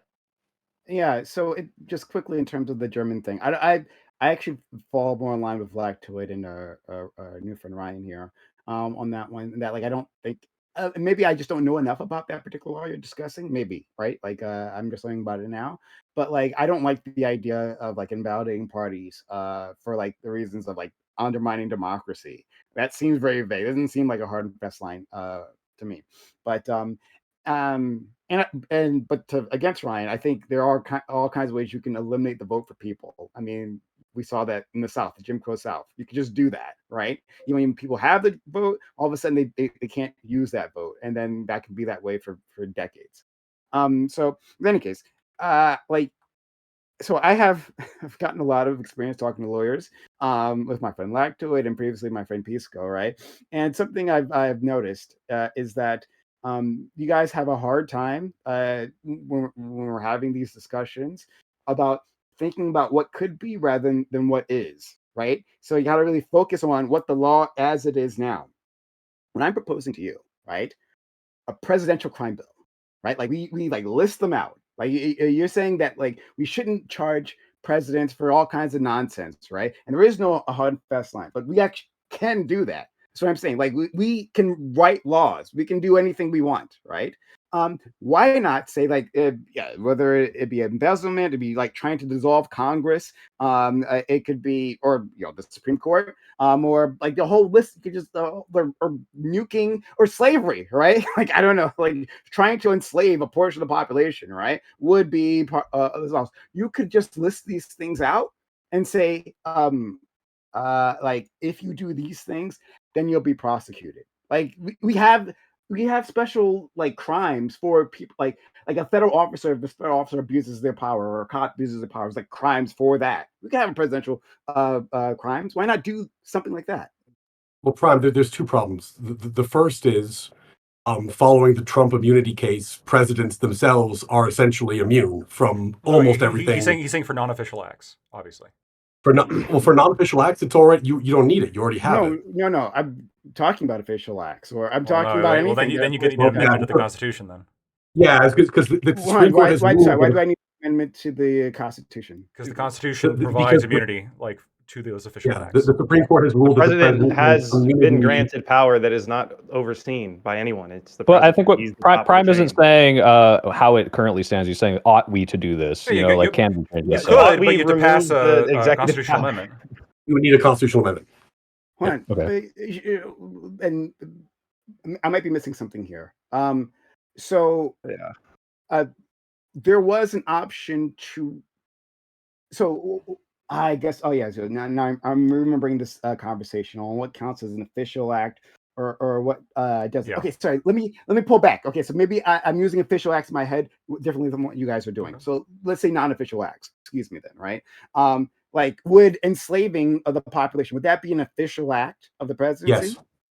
Yes. That would be an official act. Okay, so you're saying that if would that be an official? I don't know about that, Ryan. An official act is, I mean, I was You're being an a little official glib, slave. but the line between official and non-official is not about how bad the conduct was. It's about the nature of the power exerted. So if the president is using the powers of his office, he's acting in his official capacity. If he's, for example, taking a bribe on a business deal, that has nothing to do with the presidency. So that's unofficial. Official versus unofficial is not about how bad the conduct is. It's about whether he's acting in his role but he's personally owning a slave for his own material benefit. This would be unofficial, right? Yeah, exactly. If he had a slave in his house that he was just secreting, that would be unofficial. No. But Why would it be unofficial? I don't even know an official act could be like overtly against the 15th Amendment. I think there's a problem. I think Lactoid, part of the problem with that, ruling from the Supreme Court is like what is an official act is so ambiguous. And I think to Prime's point here, Ryan. Prime, let me finish, and then you could say to Prime's point here, you can kind of finagle any and all of these things into, well, I'm actually doing it because it helps me with this part of my role as the president. That's valid. Right? You can try. You think that's not valid? Right. Yeah. I guess. I think you should. Then in that case, okay. Well, then let me pull back. Then I still have some disagreements about it. I think you guys misunderstand that the balance of powers isn't like rock, paper, scissors, where it's like judiciary over executive and then Congress over judiciary. Two sentences, and I'm done. Hold on. I'll even double out the Prime. Go ahead. Yeah. 2 cents. So just that, like, one, I still have some disagreements here. Maybe just like as a retread of the discussions we had, Lactoid, months ago on this thing. But I don't want to slow down the panel on that, right? We can talk about other things. But assuming you're right, assuming you guys are completely right, then yes, I would be looking for that constitutional amendment, right? That we can design the society as we want. And I think it would be best for us, right? Best for institutions if we decided that there was a list of crimes that presidents will be the president and whoever is of the powerful, right, will be prosecuted and are prosecuted. Done. That would just hand the legislature the power of the presidency. They could just decide, here's the law, now you have to do this, and even if it's an official act, like there's a very good reason. But we could do that constitutionally, right? What's necessarily the problem with that is what Prime's asking. I don't see a necessary problem as long as I agree with the crimes that are being codified, right? Right. Like, for example, nuking Chicago. This isn't like an amendment. This is a total restructuring of the executive branch. Sure. Should we restructure the executive branch so they can no longer nuke Chicago? That actually would be treason. That's the rare actual treason example. Well, what if it was an alien invasion? Why is that treason? Yeah. What if it's an alien invasion? Would you nuke? I don't think it's necessarily treason, Ryan. Well, then you're nuking the aliens. They just happen to be in Chicago. If you're nuking Chicago, there was a member of MS-13. There was a member of MS-13 in Chicago, and the rest is collateral damage. Yeah. I mean, because basically treason is, essentially like making war on the United States or its analog. So if like the president just like nuke Chicago or nuke New York, that would be the sort of thing. And this is the example I gave, by the way, why I think treason is not immunized. Because like if the president nuked Chicago and then fled to Russia and said, I did it for Putin, now I live here, right? And then like 10 years later, we caught him and we put him on trial and we said, hey, you nuked Chicago and then you said you did it for Putin. We're definitely putting you in jail now for treason. And he said, no, presidential immunity. Ryan, you're adding something, Ryan. You're adding the running away and admitting wrongdoing. What if Trump actually justifies it and says, this is part of my official act? He said, hey, as part of my campaign, I'm going to clean up New York. He gets elected and he fucking nukes New York. And he's like, look, there's no more crime. There's no more homeless people. It's a wonderful town there. And then he just, now it's not treason, right? The eminent domains of New York. Very good glass. We're going to tear off all the glass. Yeah, to that point, what about like a disease outbreak? Like something along those lines.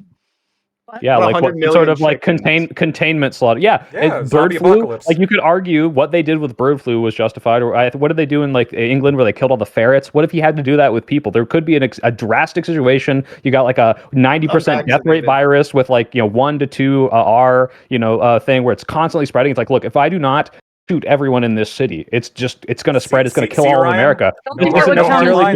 No hard lines. See. This is why it's important to vote in a good president that's not. That's very good. I actually think that could be justified given a disease that bad. Now, obviously, COVID wasn't anywhere close, so I don't think we've ever been close. But there's a foreseeable future where I'm like, damn, that sucks, but I'm really glad that he shot everyone in New York, because otherwise I'd get it in California. Soy Pill's right, but we don't want to nuke zombies. Radioactive zombies bad. I'm just saying. They're not cockroaches, Gibbs. They die. No, I guess you read World War Z, the book. They're already dead. Bad shit happens after they nuke the zombies. Anyway, going on. That's a good one. If we can take a step back, because I know these hypotheticals are fun and now they're kind of spiraling, but it sounds like a lot of people on this panel are not fans of the immunity decision. The immunity decision, there's a direct line from the Trump prosecutions to the immunity decision. When you engage in political prosecutions, you ask questions you might not like the answers to. As a result of prosecuting Trump, we now have presidential immunity, and we are likely to find that special prosecutors are going to be illegal going forward. I don't think that's happened yet, but I think it's overwhelmingly likely to happen during the next couple of years. So, what ends up, and when I gave that, the president pardons himself example, the reason I brought it up is because when you engage in political prosecutions, the system develops antibodies. It develops immunity. It develops a practice of self-pardon. Criminals find their way to do more crimes. Why have laws, right? Because criminals are going to find their ways around them. Whatever. No. What I'm saying is that we have erred. In a perfect world, you would do it perfectly. But if you have to make a choice and you have to make an error one way or the other, having less political prosecutions is a better course of action than having more. That is my argument. I think that the problem is on that front that Merrick Garland didn't move his ass and go after the actual situations that could be gone after against Trump. And instead, there was a situation with New York that was, debatable whether or not it was a fishing expedition. As opposed to something that was more open and shut because he dragged his ass and didn't do anything. So that could have been the but for why we're where we're at. He ignored Congress and refused to hand over the Hur report. It's always an awful argument when you have to argue for perfection to do anything within real life, right? We live in an imperfect world. We will have imperfect strives for justice, right? We have a justice system which a lot of people think prosecutes regular people unfairly, right? But that doesn't mean we don't have a justice system. We're I guess we give up on this, right? Yeah, criminals will find a way to do more crime. Yeah, but it also means we ask for less enforcement. It also means we ask for less enforcement when it doesn't make sense. I think what you're trying to push us into this black and white kind of dichotomy where we're saying, well, you should never prosecute a politician. That's not what we're saying. What we're saying is right now we prosecute. I never said that. Okay. Just to be clear, our position. Right now we prosecute them too much for too many dumb things. We got to reverse course a little bit and not do that so much. And when it comes to Biden, doing this would absolutely be a fishing expedition, and it was wrong when they did it to Trump, and it'd be wrong. I agree, but I don't know why you keep confusing my point. I'm saying I can agree with you that we do that, right? But if you can imagine a valid reason to prosecute a politician, right? Whatever it is, I'll leave it up to your imagination, if it exists in there. Then when that happens, we should actually do it. Sure, right? Codify. Yeah, I agree with codifying it. That's what I said before. We have the I would be okay. I would be fine. You guys just failed. I don't understand. No. We've seen it happen. We don't have this process. Okay, I actually agree with Prime. I would like to see a constitutional amendment that does outline, as long as I agree with the crimes. Of course, I wouldn't want them criminalizing dumb shit. But if it's very specific crimes that I think make sense, yeah, I'd be fine with that. It makes sense. Let's look at something else here. Like nuking Chicago. Nuking Chicago. No, in the last 3 minutes, I want to talk about something else that's interesting. So they've also pushed not just for criminal charges, but they push for invalidating executive orders. They're saying validate the pardons. Do you think there's any more legality to this? Is there any more weight to this? More does it hold more water? What do we think? Well, should we charge? Let's say we get evidence, and just because people on the panel may disagree with this, but let's say evidence comes out that some things were signed with this auto pen that Biden had just no awareness of, right? Which would make them invalid. Should there be prosecutions for the people who did that? Should we say, hey, you were the chief of staff using this auto pen, and that you were not entitled to do that? Let me ask a clarifying question. I guess, I don't know how they would prove. Did Biden just say, oh, sign all that, and actually give them the directive to? Or did they just like hide it from Biden and sign it without him? I'm saying in the hypothetical where things were signed and Biden was either told afterwards, so maybe they have some meeting and they told him after it was signed, which would be invalid, or just in some way that we can determine and say, look, this wasn't signed with the consent of the president. The auto pen was used. This is clearly fraud. What do we do if that happened? Yeah, go after the people who did it. Like, I know we can say, 100%. oh, it didn't happen or like whatever, but Yeah. let's just say that somebody used the auto pen Yeah, without the president's get the consent. staffers. Get the staffers. Yeah. Yeah, I might not even necessarily say that this would go to, I don't know if you're going to call me a hypocrite for this, but like in the same way that like Kilmar Abrego Garcia, I don't think anyone should be criminally charged for the like, dereliction of due process or whatever. I think this is hey, you should acknowledge you fucked up, which they did, but then correct this mistake and make sure it never happens again. In the same way, hey, you are subverting the idea of what the president's power is supposed to be by signing, vetoing this bill or signing this pardon, which he didn't do. Now, if he comes out and makes a big fucking stink about it and is like, hey, what the fuck? Like my staffers are literally going against my will. I think that might be a different thing. But when it's like, hey, like Biden was going to do this anyway, so we just fucking signed it. And we're like, hey, we signed this for you. And he's like, where am I? Like, whatever. Like, I don't think that's that big a deal. It shouldn't happen. Well, Where make am it I? And invalid it's all legally. good. That would make the signature literally forged, and that would be. Oh yeah, literally, yeah. That would open the door to whether we invalidate these pardons or not. Like, let's if just say, he would, no, we this is obviously don't this know. is I'm not with gonna say I have the the post. evidence. I'm not This going to is be the convinced. post. We're not Like, going let to me convince clear each other. up, Puddle. I'm just saying, like, Sure. with the rationalization that afterwards he is saying, oh, okay, like that was what I was going to do. Now, if he's so incoherent that it's like Jimmy Carter voting in the 2024 where they wheel out the corpse and they so sad. press his hand against the fucking vote, and it's like, oh, you did it, Mr. Carter, and he's like just a vegetable. It's like, all right, like why do we even And he have The reason I this say he finds president? out after is because it doesn't matter if he consents after the signature is written. The signature cannot be used without his prior consent. It's not like you can go tell the president. What I'm saying, you there's used the some sort of signature and just precedent, hope right? he says it's okay. Oh, there's no It's, precedent. if there's a precedent of this consent of like, yeah, you guys, sometimes you're my board, I trust you, everything goes through me, but sometimes I let you sign things. That's very different from, hey, I'm just sitting here in the office, like, staring at a wall and someone's wiping up drool, and then they bring me all the documents and press my hand against Yeah, them. but I a think that's very written different. EO is different, right? Yeah, for example, what if it's different? What if it's like, hey, like we have an initiative, right, that we're working for, right? Like, for Trump, it would be like strengthening immigration laws, right, to a fascist extent, of course. But like this is what we're working on, and this is my team that's working on it with me, right? Stephen Miller, you're my guy, right? If anything comes in, right, on this topic, go ahead, and do it. But he doesn't know about it.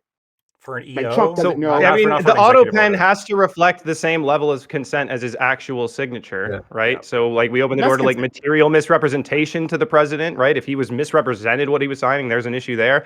But I guess the point to what you're asking is, hang on. So I'm trying to understand exactly what you're asking. Yeah. But you're saying if, like, let's say he had a general idea, a generic idea, and they were like, here's the bill for what you asked, right? I would still argue that he needs to understand in the same way he would when he was actually signing it.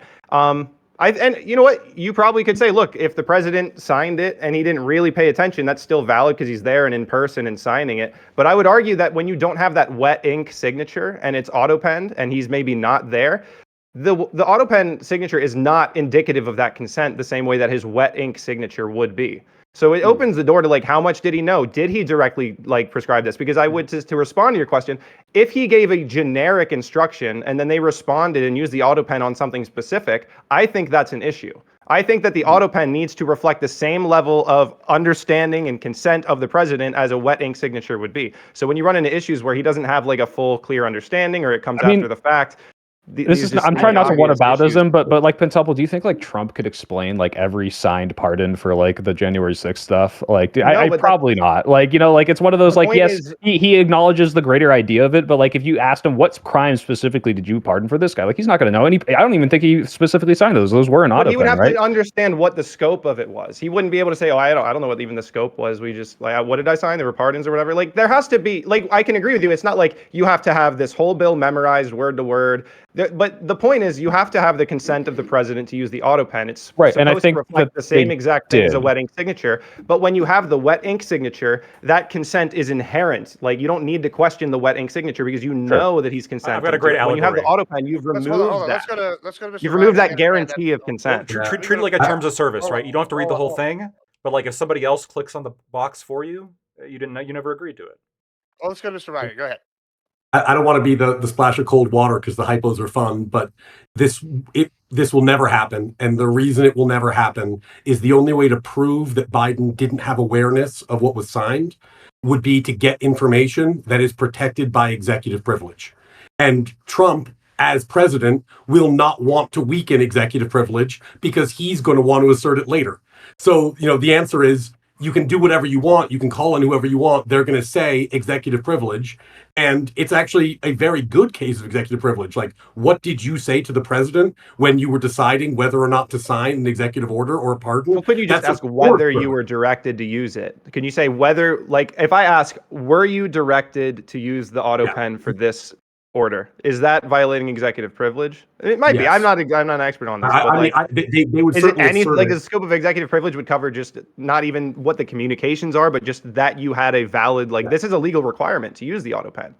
So I would. I mean, if you get into yes or no questions, you can sometimes try to get around privilege questions. But I mean, I would expect that if they actually pursued this, there would be very broad assertions of executive privilege. And I suspect that when those happens, the Trump administration will not fight them because they will not want to weaken executive privilege because he's going to want to. It's just one of those things. Like no president's going to. We should pierce executive privilege. It's kind of a self-defeating. Let me just play, crazy guy here. Let's say that's as per a difference from the norm, Admiral. I know. Let me just play Alex Jones since I got my Alex Jones beard going here today for a second. What if, hypothetically, Mr. Ryan, he came and was like, well, I want to strengthen executive privilege. So by doing so, we're going to go after some bullshit with Biden, knowing that this is going to come up. And that way I can use this later. Do you think that's a viable tactic they could use? I mean, I think that they actually might do that. Like the way that would play out is that you have not like a court proceeding. You have a hearing at the House or at the Senate, like they're going to do, like they're calling up people to testify about Biden's health. And you start asking them like, well, did you know that the president had mental capacity issues? When did you know? Did you sign this document for him? Was that after you knew? And at some point, they're going to say executive privilege. And then Gibbs, to your point, if what Trump wants to do strategically is broaden executive privilege, they could then say, oh yeah, okay, executive privilege. I guess we can't ask any more questions. And set a precedent that way. So that would be like a 4D chess move if he has lawyers who are really thinking this stuff through. That doesn't sound like something Trump would do at all, does it? I don't know. Interesting. I think it sounds like something he might try to do. iCal, let's go. You had something you were wanting to bring up a little bit ago. Yeah, well, I was going to say something else, but as long as we're on this subject, actually, this is the reason why I'm for the same reason, but just kind of using it in a different way, I guess. I'm for all of these things, right? Because I want all of these things to be president. And I don't give a shit about Biden. So if he has to be held responsible for decisions that were made under his presidency, and that allows us to hold presidents in general accountable for these things, I count that as a win. Trump. So I say well, no. I'm saying because we're holding Biden accountable, then we can use this for everyone. And I think that's a good thing. But I did want to say that just back to the topic in terms of about presidents who are in that particular age group. I just looked at all of the oldest presidents we've ever had. The oldest is Trump, at least in terms of he came in as the oldest president to ever have an inauguration day, right? Then Biden, then Trump again, then Reagan, who had his own dementia issues, and then Eisenhower, who was 70, who himself had a stroke that there was a big cover-up scandal of. Every president who's been in his 70s has had issues like this. And so I don't think it's just a question about let's do this with Biden and not consider it to be a precedent for any other president, like they did with Bush v. Gore, where they said, oh, this is not a precedent. Turned out not to be true. It was treated as precedent almost immediately afterwards. Same thing here. Let's do it. let's have not just prosecute for all of the things that Gibbs is suggesting that we would prosecute over, but also mandatory evaluations by somebody who reports to the American people, not to the executive branch, and specific stair-step consequences as to if this happens, then this is the response. And if we were to do all of those things, I'm more than willing to apply that to Biden in cases like this as well. Yeah, sure. Well, this is the Make other him reason, draw the elephant. This is the other reason why I'm not even. Precedent. This is actually something that's earlier. I wanted to address it. The other concern I have is I'm sorry, but if the people want to elect a dummy, I mean that there's something fundamentally democratic about that, right?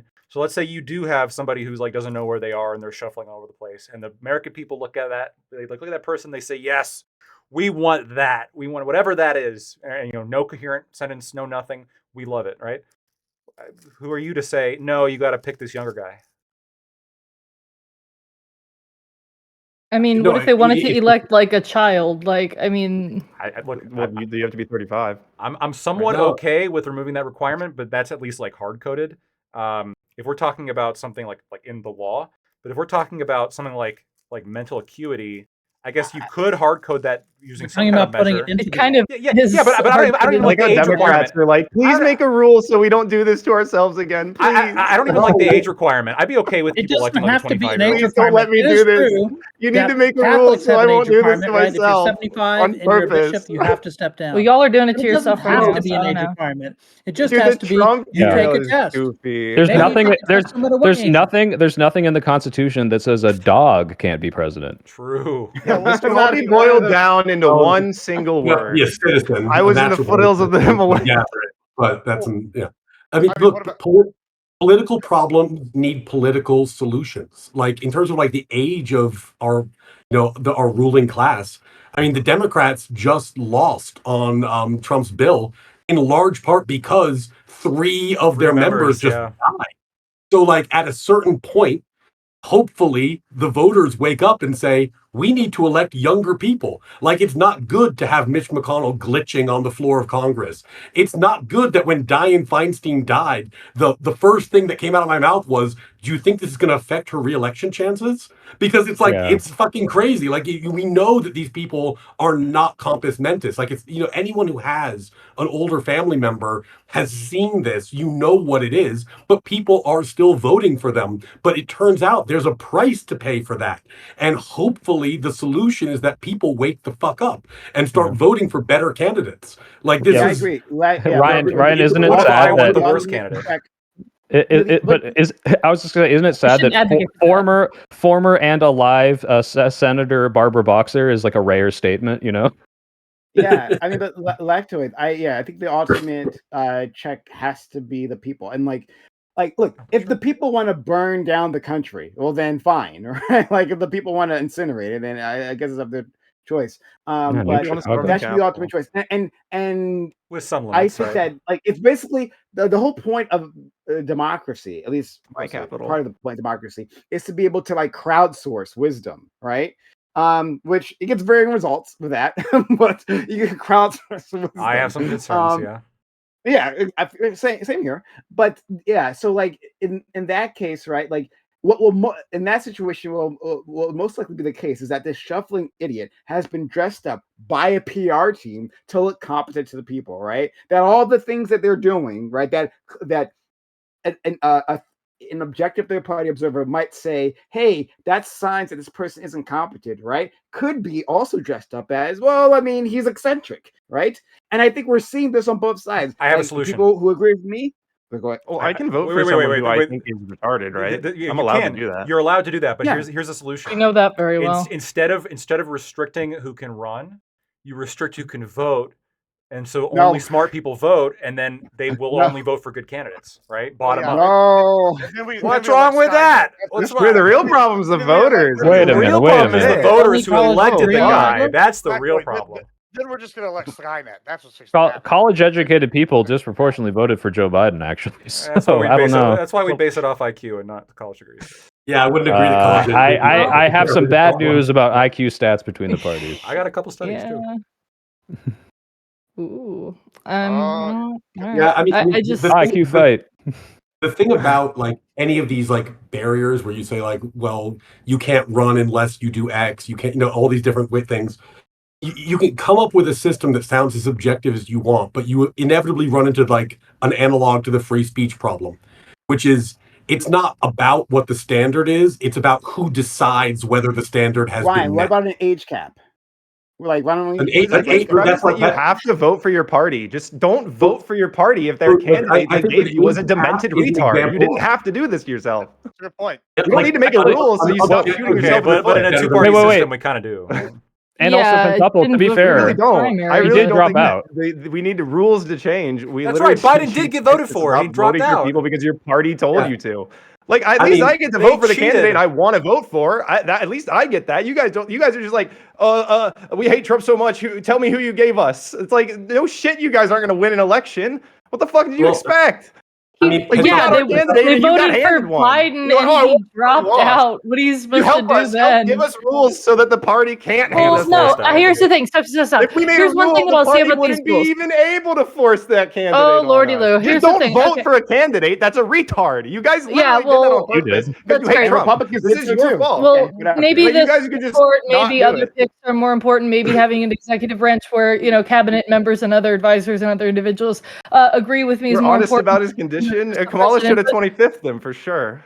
They should have. Here's my thing about the rules and stuff. It's not so people don't do this to themselves. It's another thing because I'm thinking about how, especially with local or even like national elections, like in the House, for example, a lot of these old people do get the force of the party behind them because they're a safer bet and they don't want to gamble with money on younger individuals. So the only reason that they would take the risky choice and put their money behind somebody, excuse me. The premise is that you have to vote for the candidate your party gives you. That's your that's what I'm calling out here. No. This is your fault. Right, but I'm talking about why. Not vote for the candidate. That's great. That's great. I'm talking about something different. Voting works though. But that's not how like the system actually works. No, that is how it works. That's not how you guys work. That's not how you guys work. Wait, you would vote for a Democrat if the Republicans sucked? Really? We like Pentapple. You can Pentapple, stop throwing that at us. I vote for candidates I like. This is my first time. Actively vote for candidates you don't like. Stop throwing that at us because we will just say that Trump is retarded, right? We can just say the same thing. No, but I wanted that. And then you're going to disagree. I got to vote for the guy I chose. You guys are operating under this premise that you need to hold your party to stop them from giving you candidates. Again, calm down. No, candidates. There's So your party is not going to recover from this until you guys actually address what you guys did without. I couldn't say what I was going to say. Can I finish? The people that left you guys, your party. That's awesome. Maybe I'm not, but I don't think you guys are going to give a convincing answer to this until you can do it without butt Trump. Like you guys voted for a guy that your party scammed you into and handed to you. That's the problem. You don't need a rule to stop yourself. Right, so I was making a different argument that had nothing to do with Trump, and we interrupted me. Can I finish? Can you finish? And then I'm going to say something after that. Then we get over. Go ahead. Okay, so what I was saying is, candidates having the funding to run for election. If they aren't independently wealthy, they're getting the money from the party, and the party is in certain ways choosing. They do this to you. Hold on, let her finish. You're literally proving my fucking point. That's what a political party is. You're literally arguing against the concept of political parties and having them at all. I have no choice but to vote for the handed candidate. Where do you think that the funding to run for election should come from if you're against parties in general now, I guess? Because, or what, do you think there should be a there should be a pre-primary before the primary to decide who the party is going to go forward with? Let you have a primary. That is the problem here. You guys so are stuck with Joe Biden because they didn't let you have a primary, and you still chose to vote. You're kind of acknowledging your party's a little bit oligopolic right now, right? This is the whole scandal. They skipped the primary to keep Joe around, had him drop out at the perfect time at the same administration. They're the only ones who can say, "Oh, oops." Everybody stop. Right, didn't we have a primary, Gibbs? Well, hold on. 1 second. Well, there was a primary. Not really. Yeah, I mean, I know because he was the I'm talking about why we should restrict away from the elderly. Hold on. There is something to be said for what Pentapple say though. At least at a local level, right? Like y'all, someone said incredulously, I don't know who it was because there was a lot of yelling there. But I heard one of the people on the left say, "Oh, you would vote for a Democrat over a Republican," and I have voted for many Democrats in my life. Wow, surprise! Over many Republicans at a local level because I'm like, fuck that guy.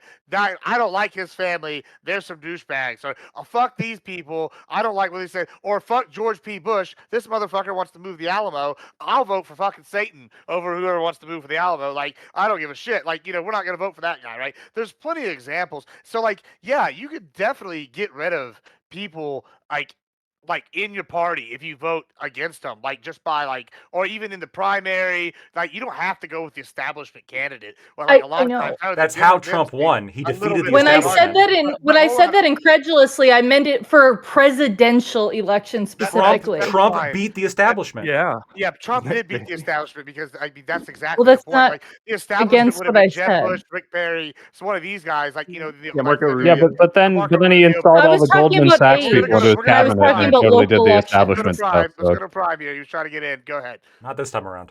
Okay. True. There's a lot. Unfortunately. Yeah. Yeah. So I'm going to try to go through this quickly. I think Kacho was making a reasonable point, which was saying that like the party leaders are going to throw their support behind a person that they think is a better bet, right? They'll put weight and they put funding behind them. I think that's only her point, right? And then that person will have an advantage within a primary system. Now, to Pentuple's point, right? Pentuple's saying, well, you don't have to vote for them. And I agree, because I didn't vote for him. So I didn't vote for Kamala, right? And I wouldn't have voted for Joe Biden because they didn't earn my vote, right? And I've made this point again and again. Fuck them, you aren't my vote.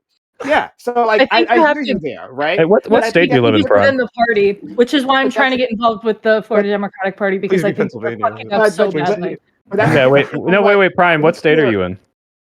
I don't talk about my location. Don't worry. I gotta know. Michigan. You told me you didn't vote for him. I He was will in Michigan. absolutely. Swear to God, if you live in Pennsylvania, It was Prime's direct fault the election with Trump. you did this. He lives in all 7 swing states. Anyway, keep going. All 7 states, yes. Yeah, That's my answer. I'm going to use that in the future, actually. But yeah. So we should. Fuck. Sorry. I'm trying to. No, I should say sorry. I totally derailed you. No worries, man. No worries, man. So yeah, I didn't vote for Kamala because they have to earn my vote, right? And I think that should be the standard. To Pentuple's point, they should actually earn your vote. But that doesn't mean, in practical standards, they won't win the primary because that is a choice that people like when presented to most people, right? Especially most non-political people, who just end up voting any which way. They're going to vote for the person who had the most funding, who has the most name recognition, who gets pushed by the party, right? And that's just an unfortunate reality of the process of Well, it's voting. not true in my party. But no, hold on. Okay, now I want to address that. Okay, that last thing you guys talked about. You talked about how Trump skipped the line, right? He did do that, but the situation is different in the Republican Party, and I mean that structurally. So what happened, right? A big difference between the DNC and the RNC No superdelegates. is that the superdelegates. Yes, there's that. But I was going to talk about that. But that's another good example. But beyond the superdelegates, right? It's funding. So outside of the RNC, a parallel funding structure was created, right? The Koch brothers, from my understanding, they were the ones who started this, but it's not just limited to the Koch brothers. They started a network, an independent funding network, and they started funding candidates to run against the RNC. Like you were a Republican candidate, but you were a Koch brother candidate, right? You were putting out their ideals. They created an independent way for candidates to jump in, to find more funding without having to bend to the party's establishment. There is no parallel to that on the Democratic side. There is none, right? And because they don't have that, it's so much harder to do. Bernie tried it, right? Bernie tried it, and he couldn't. He didn't beat the party machine because the only independent money he could get is from the voters, right? But along with that funding that you have in the RNC, you have access to institutional help, right? Because that's what they build. They build institutional structures, not just with the money. So that is different. It is structurally different on both sides. The DNC, maybe to your point, should replicate that, right? Or the Democratic Party or the left should replicate that independent structure, but we do not have it. Wait, we should have shadow billionaires funding elections. We should do it. So no, we shouldn't. So hold on, let me. I don't think the Koch brothers funded We Trump. should have it. I'm saying we should have an independent structure, so we're not tied to the party or having a third party, whatever it happens to be. Well, this also affects like, the Okay. like I like sitting a third Congress party. I like a people. third party. It's a To good your idea. point, Prime, there was that video of AOC and that conversation with Pelosi about some bill, and like I don't even remember what year it was, but she was like clearly upset because she didn't want to vote a certain way on the bill, but they were clearly like, if you don't vote for this bill, we're not going to fund you in your next like House race or whatever. Like this is not just about getting into Congress, but this is like how they keep them in line in Congress. So that also probably needs to. Soy, do you also They agree use with the seniority. third party idea? Do you like the third party idea, Soy? Bill? Concept of a third party, like to distinguish ourselves from No. them. Only insofar as if you could somehow get enough, weight behind it to be even remotely close to subverting democratic politicians, but I don't think it's anywhere close to that. So no. What about you, Mr. Bryan? Well, the party has to die, and then I you think guys will be if you reborn. look back, This is at, what will like, happen to you. I have if visions you look back given at to the me in Federalist dreams. Papers or like different Blue founding MAGA documents, when? one of the Oh, things that our founders talked about endlessly was the risk of faction capture. The idea that if you have political parties, that they're just going to start being this self-serving beast that just builds and builds and consolidates power until it no longer represents the people. And that is exactly what happened to the Democratic Party. And when people didn't want to vote for Harris, a lot of them, they saw it as like, well, you had Biden, who clearly was a president by committee, and now they're going to anoint Harris without a primary, and they're nakedly running as the party of faction capture. And this is the problem with it. It consolidates power in a way that really does jeopardize the integrity of the system. And I totally agree with you, Prime. Like, I think that the Democratic Party needs a reckoning because, for whatever the basis was, and I think you gave a good accounting of it, Trump was able to break through the logjam on the Republican side, which gave him authenticity and credibility. And on the left, no one's been able to do that. And until someone does, they're going to come across as the party of bureaucratic gatekeepers because they are the party of bureaucratic gatekeepers. And no one wants to vote for that. It's just kind of an unpopular nightmare. You saw this happen with, even though I completely disagree with him on like his most biggest issue, but David Hogg being the vice chair, them trying to force him out because he was like, hey, we need to get the old folks home out of here. They're like, okay, then you gotta go, bro. I was like, are you fucking kidding? Even though I really super disagree with him as a big Second Amendment person, I'm like, okay, but you can't just like say somebody wants to change it, so they gotta get out the door. I thought it was because Like he was a that's white the guy. problem. Am I wrong? That was the justification because That there was wasn't the like you can't just say justification, we disagree with you, but they're like, oh, technically by electing you, we have violated our gender enforcement rules, and you're not a woman, so get out of here. I just want to point Which is out. why David Hogg, if you're listening, transition noticed today he and was a stay white guy in the when he race. turned against her. I just want to point out the fact that oh shit, we got to find some reason to get rid of him, and the reason they were able to find is he's a man is crazy. That's a crazy rule. Right. That's bad. It's real bad. Because normally that's the reason that you hide, right? Normally it's like we can find some other reason, right? Like when the actual reason is because he's a man. But no, the fact that he was a man was the overt reason, covering for something else. That's crazy. Is that even proven? That's kind of funny. I think they've come out and said as much. Like there's some back post hoc rationalization of there is a hiring process by which we go through that we did not follow, and because we did not follow this, now we can eject this guy, even though the real reason is we don't agree with the way that he's trying to push out these candidates. So literally has to transition, he'd be fine. Yes. Based. Yes. Anyways, but like, I would love to see the DNC try to grapple with that. Good luck. it's really discouraging, and I really think that it's something that has to be, changed by like more, younger people than just David Hogg and like some other people getting involved. But the problem is like the way that they're behaving has caused a lot of people to embrace anti-electoralism, which only kind of, adds to the issue. Because again, like, if the old folks are the only ones who are voting, then they're going to vote for, those who are in their interest, those who are the establishment people, those who they're like, oh, I remember when that guy was elected 500,000 years ago. And it's unfortunate because I'm like, damn, you know what? It sucks. If I ever wanted to get involved in politics, I have two routes. Number one, wait 70 years. Or number two, I guess, like, turn MAGA and, like, get caught on camera doing sexual acts at a public theater. Like, those are my two options. Wait, you think that they're old because like was you already don't think that elected has when to do that with wait, you think presidents are True. old You're right. because they happen to be old? It doesn't have to do with the fact that you have to actually like build up a legacy to get to that point where you can run for president. You just think it's because also he's they 70? waited. Why We shouldn't had you? younger It's like boiling people. everything down to like the surface level. It just doesn't make any sense. Why would you do that? We had younger presidents in the past, though.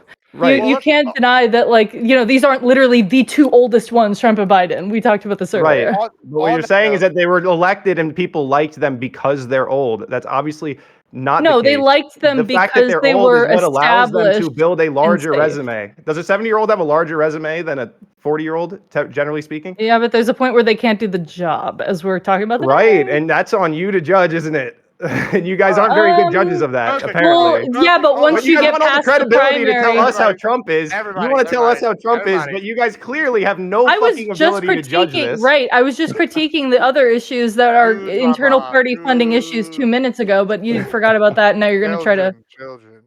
No, you guys are like beyond cooked. You guys don't ever realize your party is dead. Your party is already dead. You Yes, I agree.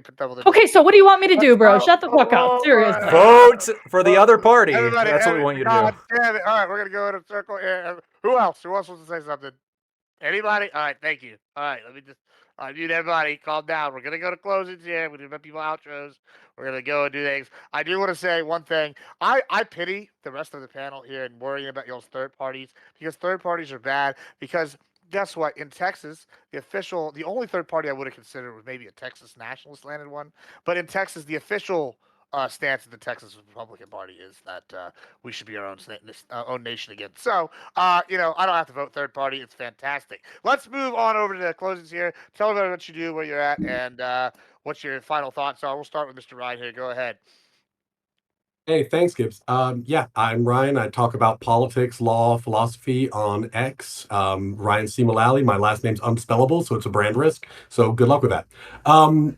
Admiral Gibbs, in his infinite wisdom, we talked about all these problems today. He actually found the solution, and it's the one that I talk about a lot, which is the root cause of our problems is that the federal government is too big and too important.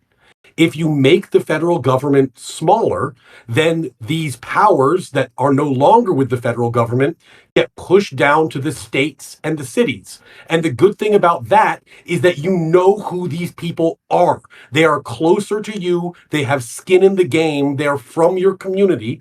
And as a result, you are more likely to, as Gibbs did, vote against party lines to find the person that works.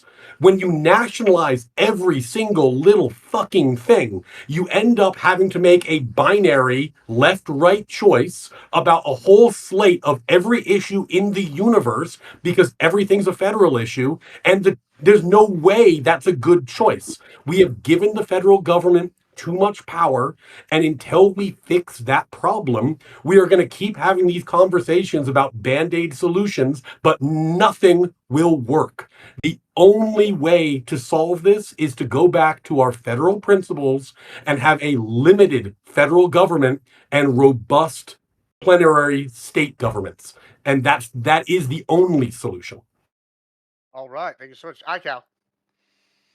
So there's a game we play in class called Syllogize That Enthymeme. And what that means is if you would take an argument that it would normally be a syllogism, but you take one of the premises away, such that you're only saying one premise and then you say the conclusion without saying what the other premise is, it creates problems because nobody knows fully what the argument that you're making. And what that forces you to do is generalize your principles. So you can frame something with regards to, okay, as it applies to this one president, we should do X. Or you can frame it, every time this issue comes up, regardless of the context, we should do Y. And those, in that instance, the very idea of precedent is what makes this such an important issue, which is why, regardless of whether you think Biden or members of the Biden administration would end up in jail over something like this, one way to find out is to take it to court. Just take it to court and see what happens. And then whatever happens, you have a precedent that's then applicable to other administrations too. So I say, go ahead and test this stuff up. See what happens in courts if we give it a shot. So yeah, I think we should. Going back to answering what the panel is supposed to answer, I would say, yeah, let's do it. Let's bring them up on charges, on whatever charges they reasonably think they can win. Prosecutors tend not to charge on things they can't win because they don't like to lose. But if they do think they can win, I think they should do it. All right, thank you so much, Pentable.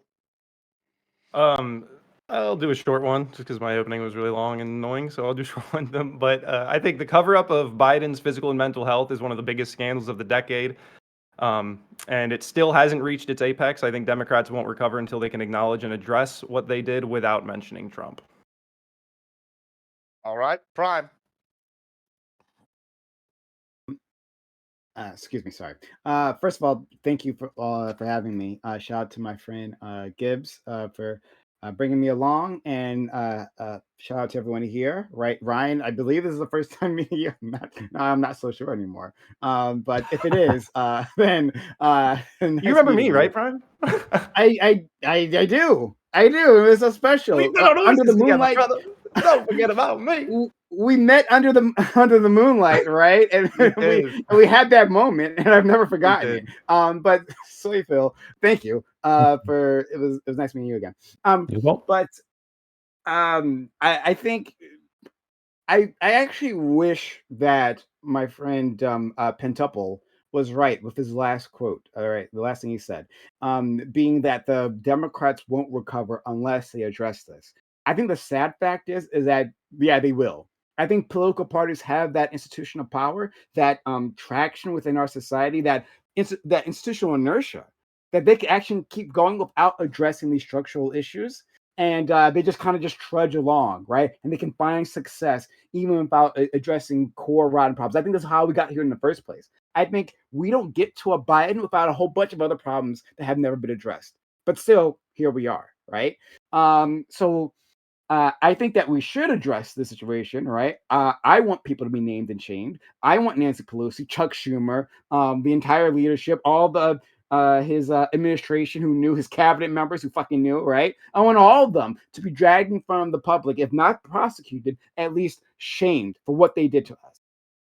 But I think that's not going to happen, unfortunately. And I think that we'll get to the next election. It'll be 4 years later. Memories will fade, and we'll just do another election, right? And we'll just muddle along until our democracy kind of fucking implodes. So that, yeah, sorry, it's awful. All right, imploding democracy. Lactoid, follow that. Yeah, I'm Lactoid. You can find me at Lactoid TV on Twitch, Twitter, and YouTube. I agree with a lot of what's been said thus far. I agree with everything Ryan said. Most of what you said, Aiko. The one disagreement that I do have is I think courts really should be this sort of second to last resort that we use. I think American society is too litigious as it is right now. I think lawyers, by and large, make the world a worse place, and we're just awful people. So there should be fewer of us doing the shit that we do, and I think that'd lead to a better world.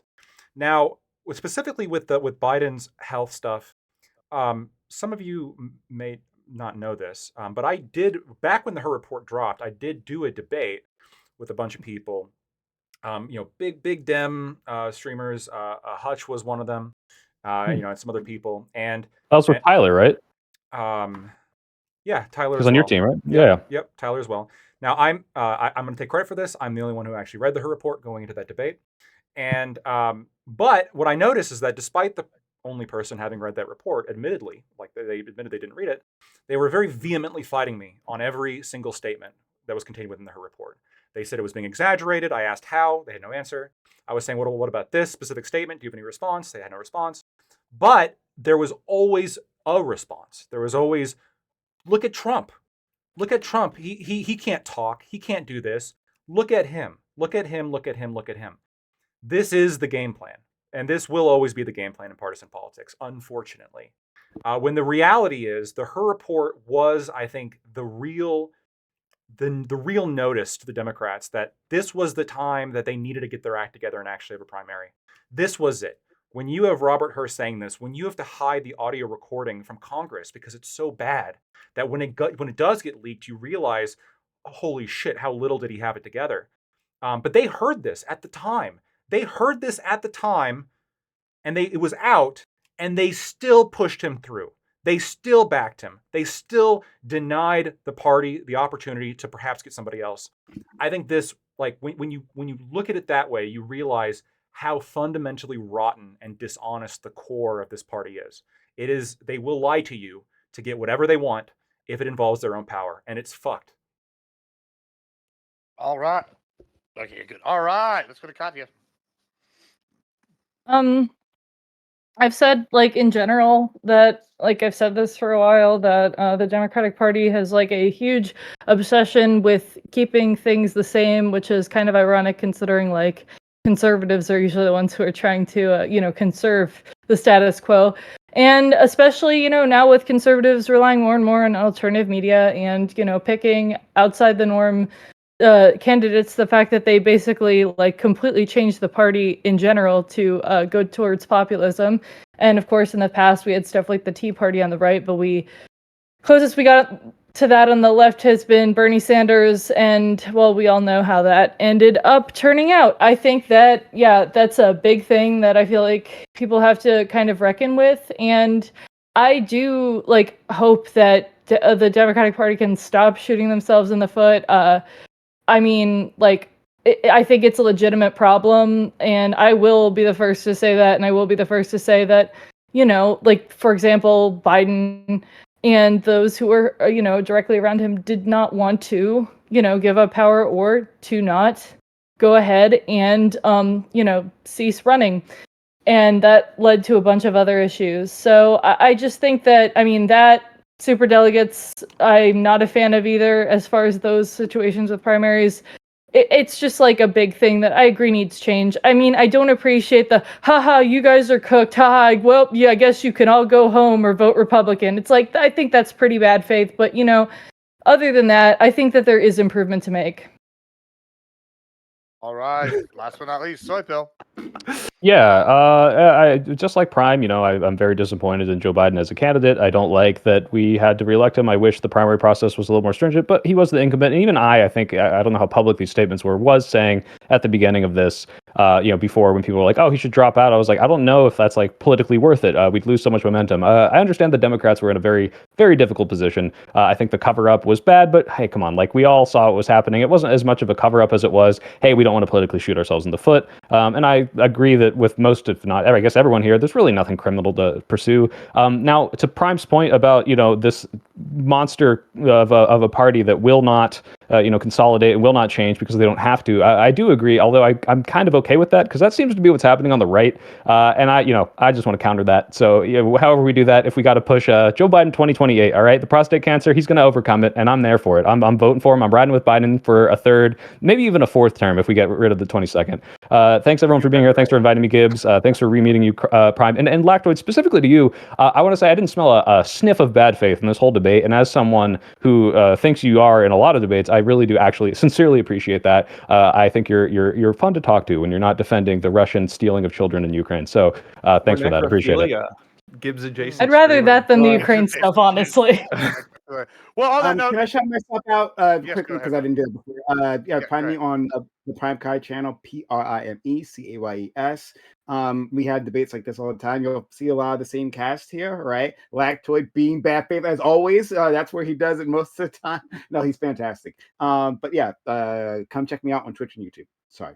Yeah, we're there Mondays. It's good times. He's got a lot of good shows.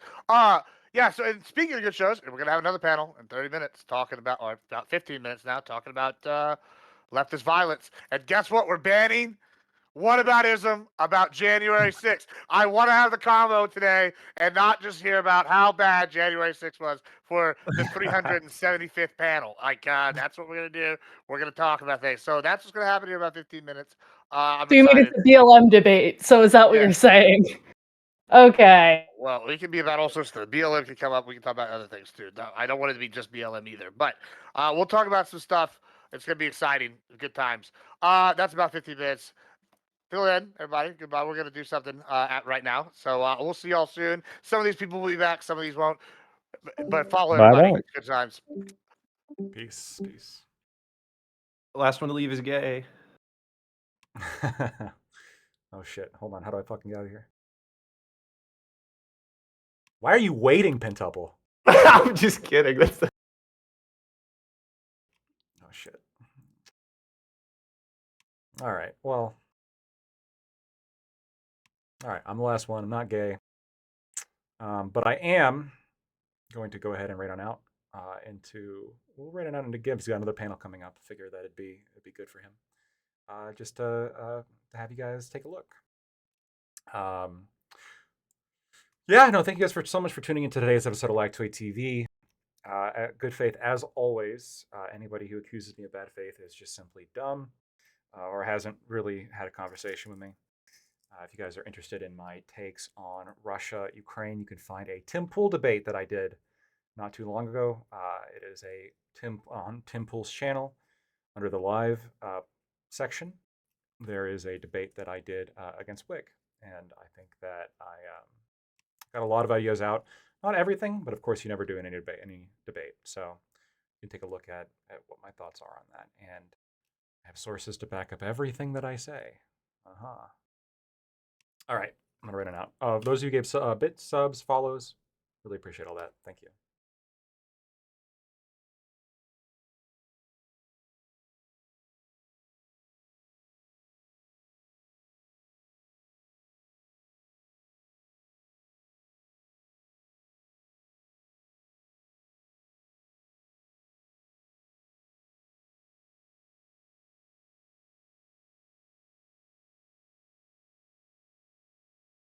Back to at least 2019.